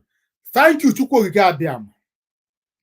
Thank you that they only mentioned these two powerful ethnic nationalities in Zoological Republic, North and West. They have been ruling Nigeria, making all the decisions for Nigeria. They have been talk about political appointments, talk about civil service, talk about head of organizations, talk about everything they are, talk about what's it called again? Organizations, establishments, government presence, government plans. Talk about it. They are they are the ones in charge. In our land, there was nothing. They closed our seaports, closed everything that has to do with government in our land. They blacklisted us and threw the key into the sea, thinking that we will be begging for food. Today, just 7 months or 8 months into this new dispensation, there is hunger in their land. But in our land, we have abundance to eat. That is Chukwuokike Abiama who is doing it. Do not think that it is any other thing. Chukwuokike Abiama is doing it. Even our people in their midst, our people in the north and our people in the southwest are not starving. Who are the people fainting? Them, the Fulanis, the Hausas, the Yorubas. Who are the people protesting? The Fulanis, the Hausas, the Yorubas. Who are the people complaining? The Fulanis, the Hausas, the Yorubas. Who are the people crawling and going naked, protesting? Fulanis are not involved. You see, the Yorubas for now. I don't know where, though, because the other day I saw some video of people protesting naked. Just 8 months. Our people must not join them because we're in our part of the country, there is no starvation. Now I continue. However, Yusuf found it surprising that the Southeast has remained calm. You are not surprised yet. The next shock is Mazen Kano's emergence. It's coming out. This because all of you are in this together. You are not surprised yet. Surprise is coming. We shall remain calm and we shall continue to remain calm.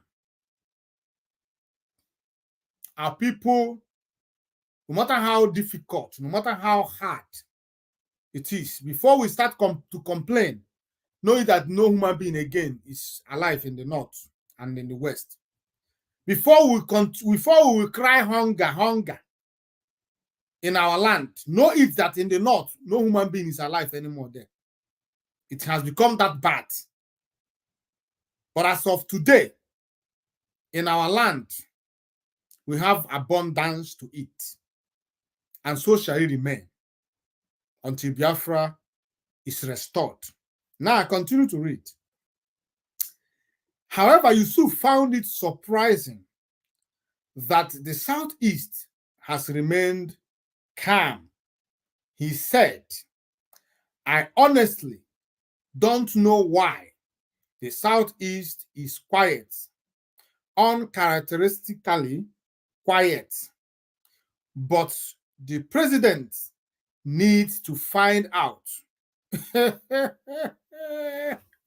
Oh no, he said that the president needs to find out why we are quiet. Not even your so-called president can answer that question. We defined your knowledge. You can never get it. You can never get. So don't tell your president to go and find out why we are quiet in our land. We are quiet because we are children of Chukwu Okike Abiama. We are quiet because we don't have any reason to complain. We are quiet because we are prepared, waiting for this day to happen. We know that it's coming, and we are prepared for it. You gave us 20 pounds over 54 years ago. You that kept all the monies. You are crying. The people you gave 20 pounds just 54 years ago are not complaining. That is how miraculous Chukwu Okike Abiama is. The God of children of Biafra are the true God. Other people are learning. Other people are learning about God. We are true direct children of Chukwu Abiama. That is it. Well, I continue. The north is where I now live. Even my heritage is here. The silence in the north is more lethal than anywhere else in the country. And the president needs to listen to that. Who cares? Let the north erupt as far as I can, as far as I care. Let the north implode. Let it explode. Let that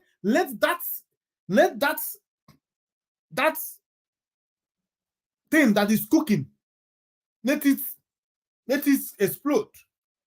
We don't give a damn. We are praying hardly, very hard, that they implode. So don't tell us how lethal their silence are. They have been lethal. They have been silent for the past 8 years of their brother Muhammadu Buhari. They couldn't speak.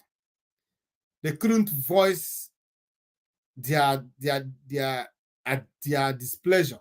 But now you are coming to tell us how the silence of many years has become lethal. Well, we don't care. We are going into the month of Ramadan. People are going to pray. We ask the president to buy food, flood the market, and feed the people before things get too late. You just said you are going to pray. Pray to who now? Pray to Allah. Let Allah flood the food. When the Israelites were on the wilderness, it got to a point they prayed. God of the Bible did what? We're feeding them with manna. Ask Allah. Ask Allah, not Tinubu. I think you're going to pray. Is it not what you're going to do? You're going to pray. What are you praying for? You are praying so that the Supreme Allah could give to you people what you cannot give to yourself. So what part of those things you cannot do for yourself is feed your family. So tell Allah to flood the market with food, not Tinubu. Tinubu is as handicapped helpless, confused as you are. So you putting your faith on Tinubu is being contradictory to your belief. Are you not supposed to put your faith on Allah? That is what you should be saying. That's what you should be doing. You must practice that which you preach, not Tinubu. Tinubu is a mortal being like you. There is a limitation to what he can do and what he can give. But according to you, to Allah, he is all sufficient. Time to prove it is now. So leave Tinubu out of this. The whole country is suffering. There is hunger in the land. Avoid us. I hope you minus us from the whole country. You could have said it that the north and the west are suffering and there is hunger there. Because in our land, we are not suffering. There is no hunger in our land. If we get to that point, we'll be buying food and be sharing to our people. That is it. We are not going to wait for Tinubu to buy food and flood the market for people. We did it during the COVID. We can still do it again. So do not involve us or include us in the people suffering in your zoo, because we are not. We hope you listen. Don't listen to your advisors, but your brother listen to his advisors. Now you are telling Tinubu, do not listen to your advisors. There is hunger in the land. But your brother listened to his advisors. The advisors of your brother advised him to go after Mazi Nnamdi Kanu and kidnap him, which is the part of problem Nigeria is having today. The part of the problem Nigeria is having today is Mazi Nnamdi Kanu. They don't know it, but that is the truth. That is the truth. Now, the whole country is suffering. There is hunger in the land. We hope you listen. Don't listen to your advisors. Bring a whole lot of money for food. Don't wait for the governors. Well, Tinubu, your God has just spoken. It's up to you to follow what he said and do it. You said there is no money in Nigeria. So I don't know where these people are living. There is no, even Tinubu don't have money. He just said the other day that Nigeria is a poor country. And Nigeria is overestimated. They are so poor. Now you are telling him, do you know the food that will go around over 200 million people? Do you know how much food you're going to buy? Is it for 1 meal? So who is going to bring the money? Oh, you can run to your daddy, Britain. Nah? You can run to your daddy, Britain. Maybe they will have something to say. But at this juncture, Nigeria can never escape it. Something that has never happened in Nigeria before is about to happen. Something greater than hunger is coming. I am telling you. The other day, I read in the news where Babangida told Tinubu, the way things are going, there may be military takeover. But when it was happening with Buhari, they never said it. They never said it. That is how destructive, how devilish those people are. If it were a northerner that is there now, all this noise, you won't be hearing it. You will hear it. Threats coming from the southern of Sokoto, coming from Emir of this, coming from Babangida, you won't hear it.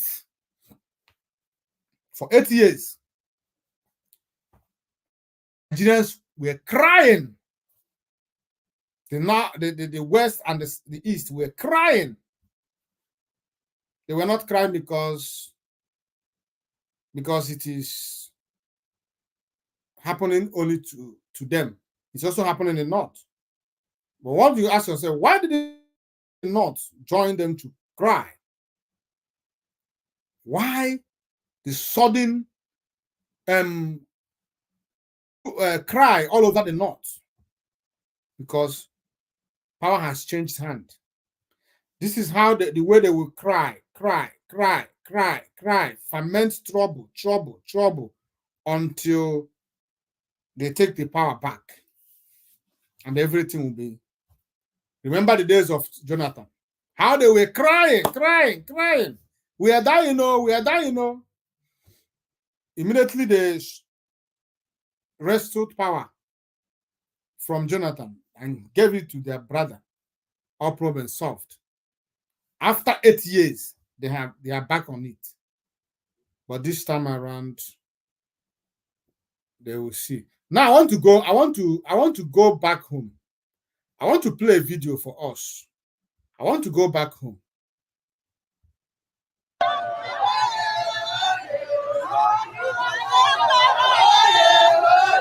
The problem my community is protesting is because the government are taking the 80% of land of the community. We have already, the community have agreed to give them 245 hectares of lands. Before I continue, and I don't understand because, these guys, after rigging themselves into power, they will now start seeing themselves as gods. And until something greater than them happens, they will not listen. Just like in Imo State today, Hope Uzodimma, since he took power, or rather since he was since he was made administrator of Imo State, he never rested. It has always been one trouble for Imo people, from one trouble to another, from death to death, from killing to killing, from kidnapping to kidnapping, from one problem to another. For the past 5 years now, Imo State has never experienced any meaningful peace. Now, this guy in Enugu State, Governor Peter Mba, is in less Hope Uzodimma. And if he's not curtailed, if his excesses is not curtailed now, I think Peter Mba is going to be more brutal, more destructive than Hope Uzodimma. I am telling you, there's something I'm seeing about this guy. This guy, immediately he took over power, he made it as a duty to fight the IPOB and everything that IPOB represented. He went to our people's businesses, destroy the ones he can destroy, kill those he can kill, and sealed the shops of many because they were sitting at home. And when that battle were fought, so many people thought that this guy was doing it out of love for the people of Enugu State. But the truth is, he was doing it because he specifically given that seat for that purpose. And when he fought, he saw that it's not something he can do. He's soft pedaled. Not that he has left it, because The masters are pressuring him. Now, the masters called him and said, okay, as we are waiting for you to deliver on Biafra stuff, we want you to give us a land because we want to have a rank in our land, a ranch, yes, where our terrorists can stay and do their things. Peter Mba agreed because he doesn't have any choice. Peter Mba agreed. And what did Peter Mba do? Peter Mba went to the villages of those villages in Enugu State and forced them. You can hear when this guy was, I will go back to it. He was telling you how they agreed to give Peter Obi over 250 hectares of land. Do you know what that means? Do you know what that means? What is Peter Mba doing with that land? Why is Peter Mba taking away the ancestral land of the people?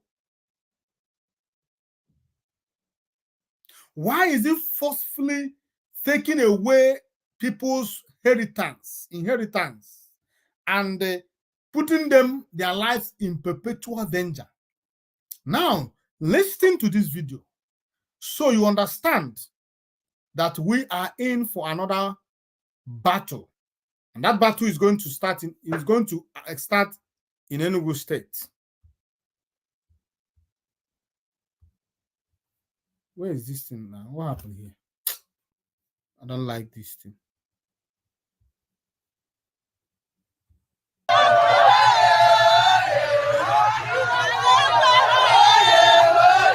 The problem my community is protesting is because the government are taking the 80% of land of the community. We have already, the community have agreed to give them 245 hectares of lands to take and use it for doing Enugu, and for them to collect from other community.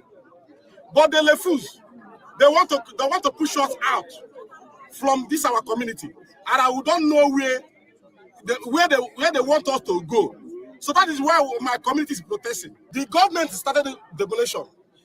Even right now, today being 17th of February, there are right now about 50 caterpillars is there demolishing our community, both people's house and the crops, everything. I want the government to come for our aid, to help us to talk to our governor, because maybe our governor does not know that such a thing is happening. We are the people of Tanzania.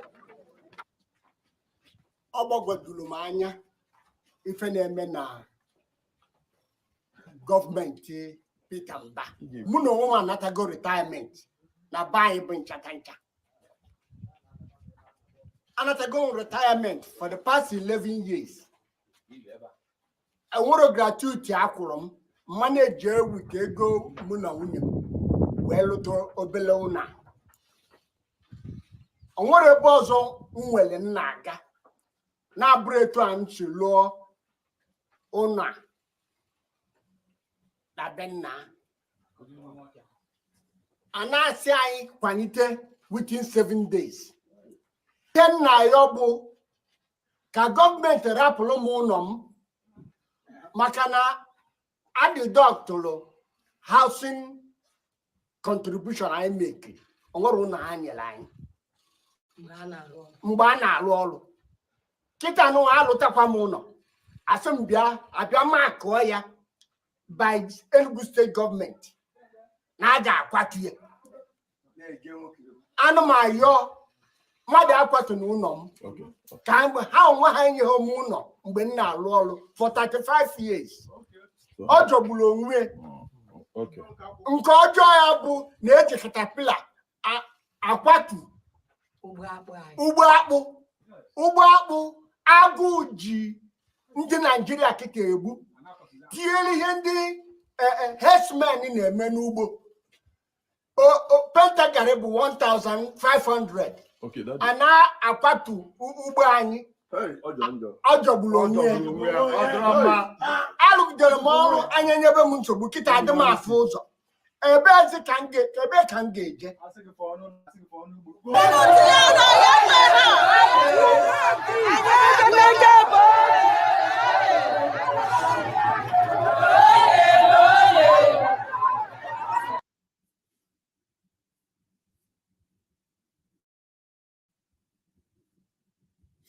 Now, thank you. Welcome.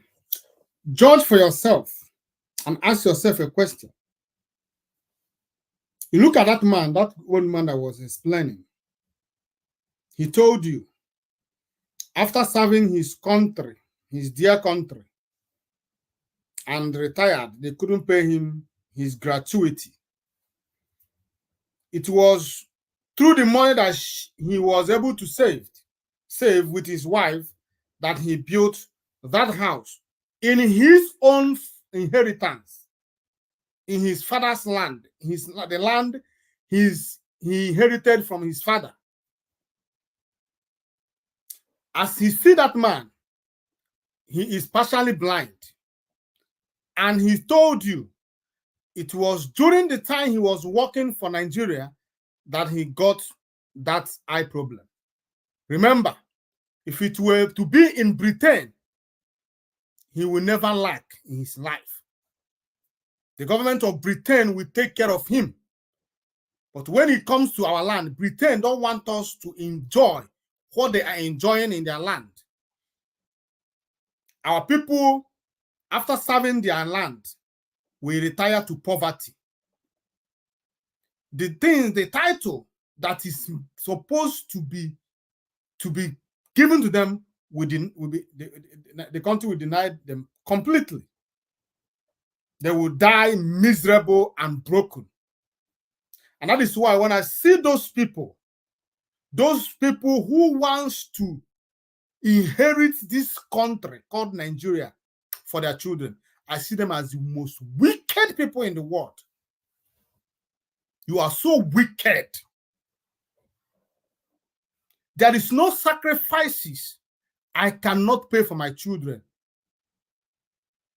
If it means blood, I will give it for them.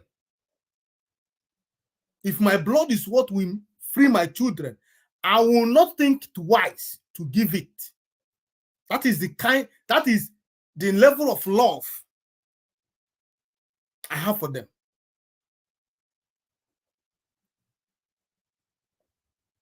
But in Nigeria, people after serving their father's land will retire into penury. And the little one that they manage to gather is what this fool, this useless man called Pitamba is threatening to take away, to demolish them. You know, when they commit their, at this point, I don't like, you know what, I don't like talking about these things. I rather face the struggle. When I want to talk about this, I will become so angry because I understood where I'm coming from. Since I was born into that country, I've never, not one day, not by any chance, enjoyed anything from that country. That country has not given me anything. That is why when I see those that are bent, that want to give their life for that country, I laugh. You see, when I look at those people that call themselves military, that will carry gun and go and to fight a terrorist in Sambisa forest, I laugh at them. You die for nothing. You see those ones that comes to our land, you die for nothing. Go and ask the family of the ones that died before you. Ask their families to know what will happen to you if eventually you fall fighting for your stupid country.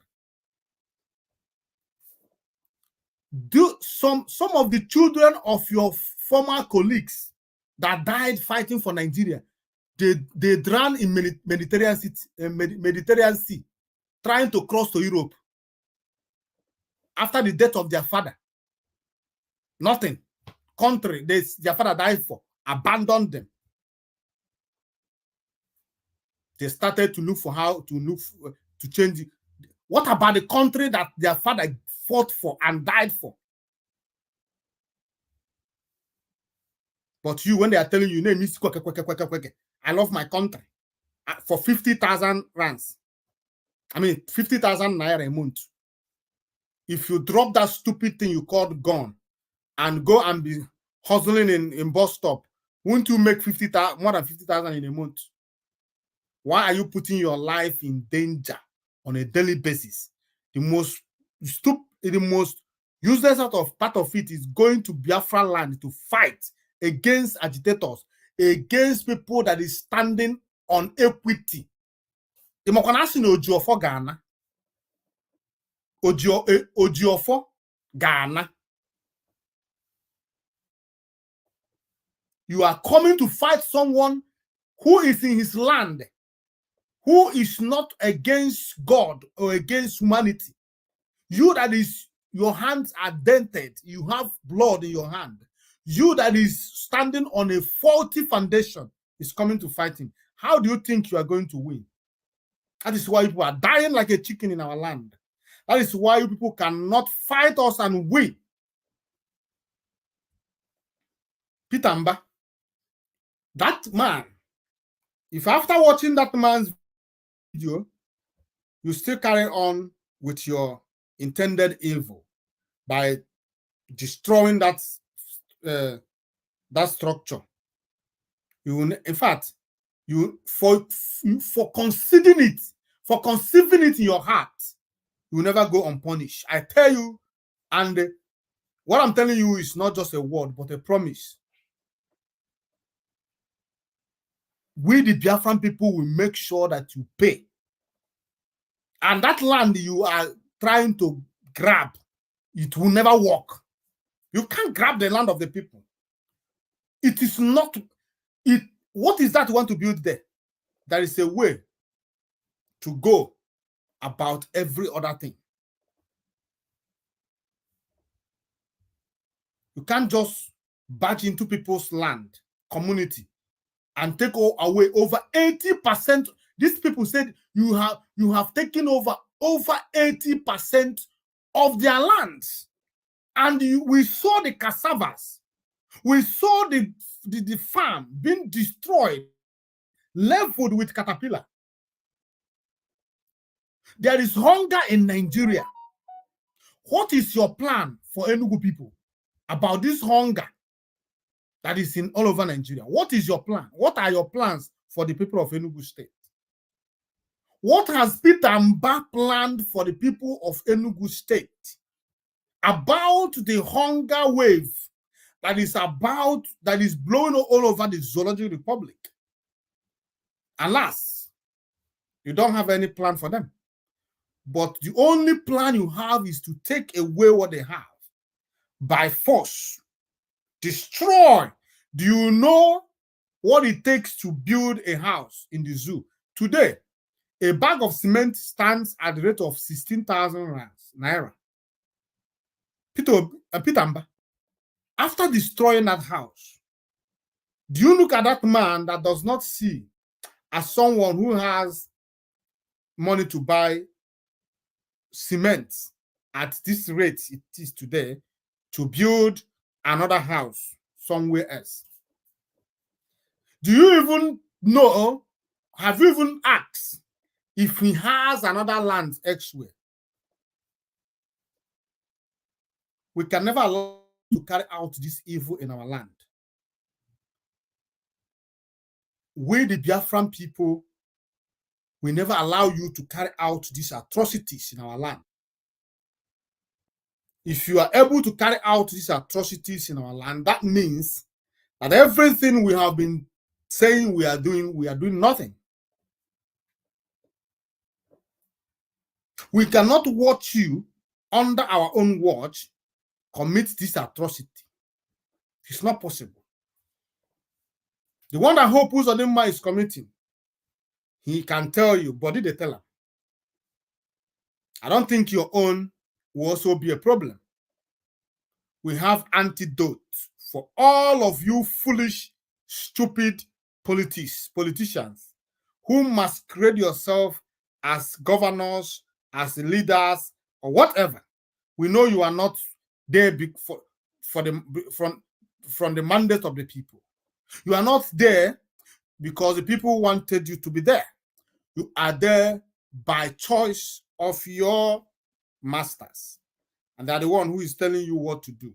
But I promise you today that we Biafran people will not watch you destroy our people's land, properties. They cannot destroy our properties in the west, destroy our properties in the north, coming down to our land, our own people, our own person will destroy our properties. It is not happening. It is never going to happen. You will not succeed. Tell your masters to look for another task and give to you. This one, dead on arrival.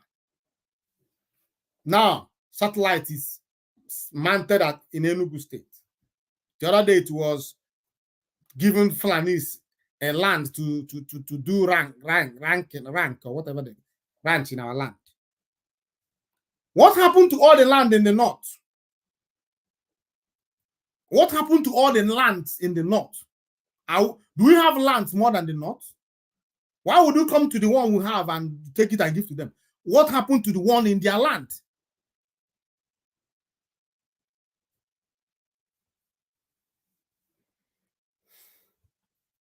I just want people to also know that Peter Mba is about to start Surugede. But Peter Mba does not know that Surugede is dance of the spirit. Peter Mba, be warned. Leave our people alone. Allow our people to drink water and drop cup. Let them face the hardship that is and the bad government that is draining them. Do not add extra to it. They are not prepared for that now. Unless if you want to kill everybody. Face your government and the governor's activities, making sure that the state is secured, progressive, and other things, not taking away people's land forcefully. It's not going to work, not under our watch. Yes, that is the message that I have for you this evening, fellow Biafrans, lovers of freedom. I understand perfectly what we are facing. Facebook is dealing with us. But in our next program, tomorrow, God's willing, I will be replacing this page with another page. Maybe. Because I'm receiving reports that people, when the links that I sent out, they could not enter with it. Because the link is the same link from that Facebook gave to me. I shared. And people will click on the link. Facebook will say there is no program going on. Facebook will take them to somewhere else. That is what we are passing through on a daily basis. Every time we come online. That is why I would advise our people, if you don't have Twitter page, a handle, please get one. We are live on Twitter. There you go straight and watch us.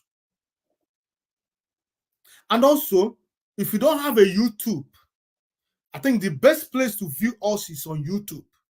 If you don't have YouTube account, those things to open it is very simple.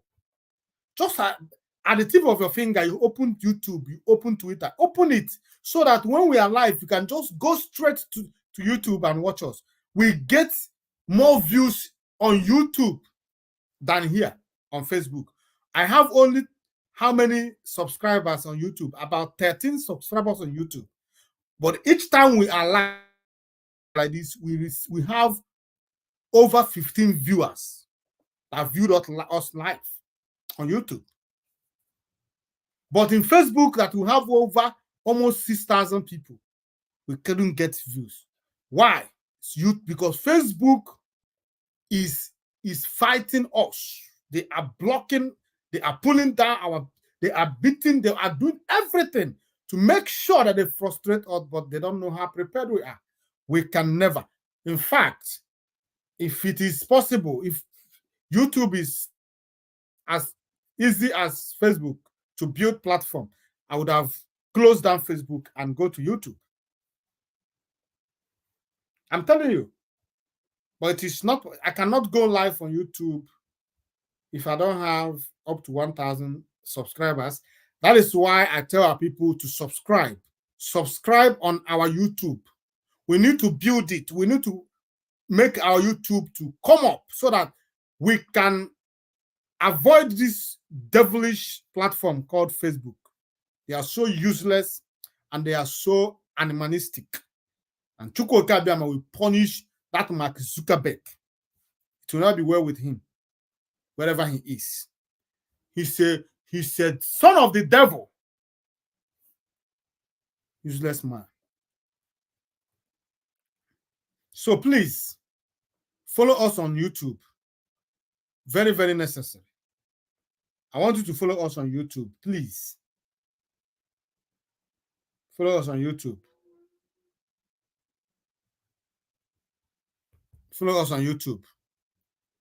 Our YouTube is IPOB Western Cape Media TV. If you tap it, it will appear and you join us free. Nobody disturbs you. The same data you use on Facebook, the same data you use on YouTube. There's no difference. So why are you coming to Facebook to mess yourself up?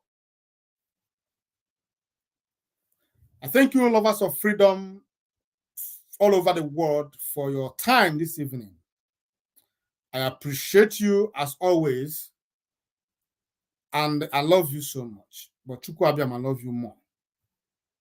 As we continue to believe and pray for our leader to come out victoriously, I also pray that you will be alive to see our leader come out, and you'll be alive to see Biafra restored. And if you have not voted for the ongoing Biafra referendum, I urge you to do so.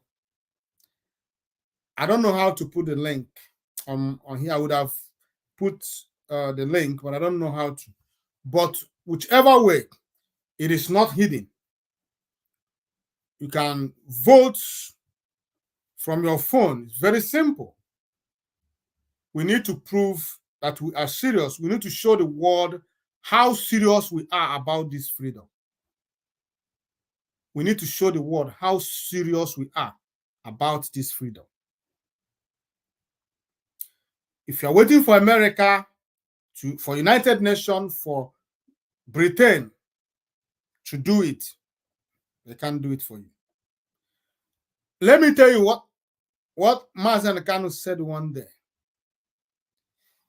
When people were saying, but why is Britain, the world not coming to talk on our behalf, do this, do that? Mazen Kanu told them and said, listen, they are watching us. The world are watching us, they are hearing us, and they understood perfectly, and what we are saying is the truth. But remember, Nigeria is a sovereign nation. There is rules and regulation that guides nations and their sovereignty. Everybody respects that. But you know what? The world will not come until you create that a space for them to come. The world will not come until there is a reason for them to come. Aren't you surprised? Why are they not reporting the war that is going on in our land? Why are they covering it? You know why? Immediately they start reporting it. it will become official that there is a war going on our land, and the world will start to ask questions. Today there is a news that's broke in Bakassi Pelusina that is an international news, and that news says that the African Union, because of the activities of the separatists, Ambazonian separatists, and their counterparts, Biafran separatists, because of the activities on that Guinea, that location, African Union has made it their #1 agenda, a matter to be discussed. Do you know what that means? Do you understand? It means immediately that matter is discussed in African Union, it is over. That cloak that they used to cover the news and the happenings in that area is thrown open. And what is African Union going to do? African Union is going to seek for solution, to put a permanent solution to it. And as they are doing it, Biafra is coming up, Ambazonia is coming up. These two people will be discussed. It's a milestone. It should be celebrated. Something is about to happen. The alliance between Ambazonia and Biafra and the convention they signed, the treaty they signed in Finland is paying off already. That is why I told you, do not fight anybody that is fighting for freedom. Whatever that they are doing, support them. In my last program, I said, anything that you do fighting for this freedom, as long as it's towards destroying Nigeria, I support you. You are right. You cannot be wrong. Any decision you take as a freedom fighter towards destroying Nigeria, you understood it that if you drop bomb in Aso Rock now, you are fighting Nigeria. I support you. It is a good decision. Go and drop bomb there. If it is going after the police stations, military barracks, everything, go. I support any decision you take. I support you. And I believe that every right-thinking Biafran should think or should be thinking towards this direction. Because that is the right thing to do. That is the right thing to say, not forming opposition for opposition's sake, fighting for fighting's sake. When they ask you to define your fight, you'll be looking like a mumu. So, the news is encouraging, and we hope and urge them, those people that is fighting in that Bakassi Pelusina, to hide their attention. More grease to your elbows. We need them to talk about it. You cannot take what belongs to us. Bakassi Pelusina is ours. It belongs to Biafrans. Nigeria used it as a payment for the evil for the role that Cameroon played during the Biafran War. They gave our land. It's an insult. We cannot give our land to other people who helped to destroy us. You can't. There is a lot of battle for Biafra when Biafra is finally restored. A lot of battle will be fought. And we are capable because we are like Israel, sitting in the middle of our enemies. And our Chukwokike will always give us edge over them. Israel have Iron Dome. We are going to build something that is greater than Iron Dome. Whatever you throw to us will be swallowed by our own. So let us keep praying for those men that is fighting, defending us. I mean, Biafra Liberation Army, Biafra resistant fighters, both those that are fighting in Bakassi Peninsula, Biafran Navy. Let's continue to pray for them. Let's continue to pray for Simon Ekpa. Let's continue to pray for him because he is doing a great job. Simon Ekpa is doing something that needs to be commended. Simon Ekpa is doing something that needs to be recognized. We must pray for him. We must support him. Even if you don't have money to give him your moral support. Give him, pray for him so that he will continue to do what he is doing. We need all hands on the deck. That is it. So pray for everybody. Pray for Mazo Ebuchi too. Pray for us. Wisdom. So that whenever we come here to speak to you, we don't start sounding like a broken drum.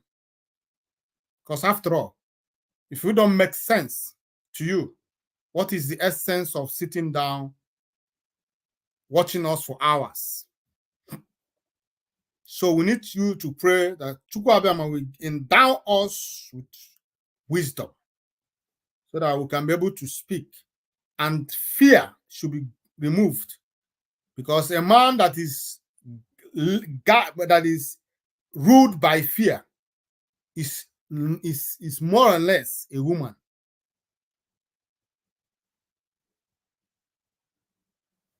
So I thank you so much for your time this evening. And I believe that you have learned one or two from this program this evening. And I pray that Chukwu Abiyama will give you understanding and that the spirit of our ancestors will interpret it to you so you understand what the message we preach from this platform to you this evening. Thank you so much, fellow Biafrans, lovers of freedom. I'm going to draw the curtain from here. I will be coming live again tomorrow by Chukwu Abiyama's well. But tomorrow, I don't know if my unit is supposed to host our monthly meeting tomorrow. But if I have not finalized it yet, but if it's not, I'll be coming live. But if our meeting is going to be held, that means I may not be able to come live tomorrow. But soon I'll be coming live again. Thank you so much. May God bless you. From me, from here, it is good night.